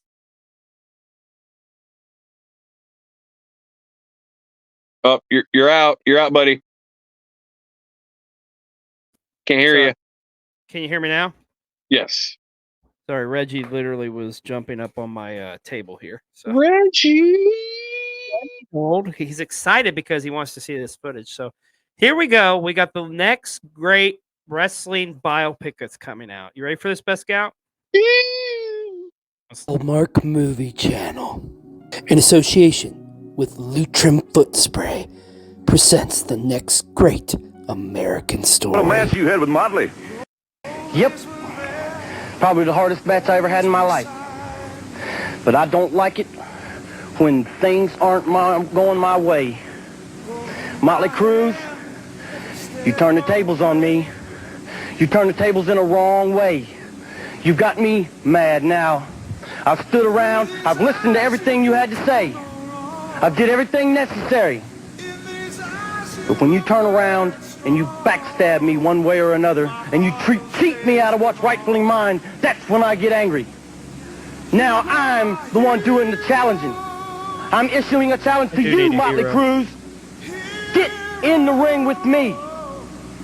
This time, I'm going full force. He was battered, bruised, and emotionally damaged. His pride was broken. The only thing they couldn't break was his will. Well, he did it. Pinned me right there in the middle of the ring. There's always a lesson to be learned every time you step in the ring. Believe me, I learned, and I learned well. It don't take me long. Next time I get you in the ring, you're mine. He was the ultimate underdog. However, through ultimate adversity, he would prove that it doesn't matter the size of the dog in the fight, but the fight in the dog. Wait a minute, did I say that right? Gonna put me down and I'm never gonna get back up. No one's ever done that. I've done a lot of things in my day, and I've got hurt many a time. But I've always risen to the occasion. You're not gonna hold me down. Nobody's gonna hold me down, and I'm not gonna lay down for anybody. You wanna fight me? You wanna wrestle me? I'll do either one. But one way or another, I'm gonna come out on top. Hey, did you hear that? Jeff Bomber wanna challenge me. Did you hear him? I heard it. Get me excited, man. No way. What the hell is this guy talking about? Don't you forget, son, the last time you crawled in the ring with me. Don't you remember what happened when Motley put the pancake on you? What was it? 1, 2, 3. His doubters were many, but through hard work and dedication, he would prove them wrong. He would show that you can never underestimate the heart of a champion. It also helps that we have a really sweet training montage. See? What? Why are there dirt bikes in this training montage? I'm so confused. He would show us that no matter how many times you get knocked down, you have to just get back up again, if you ever was thinking around. Wait a minute, that's a Chumbawamba song. Anyways, the point is that through ultimate adversity, he would be a hero to us all. Wait a minute, is that supposed to be a desk press?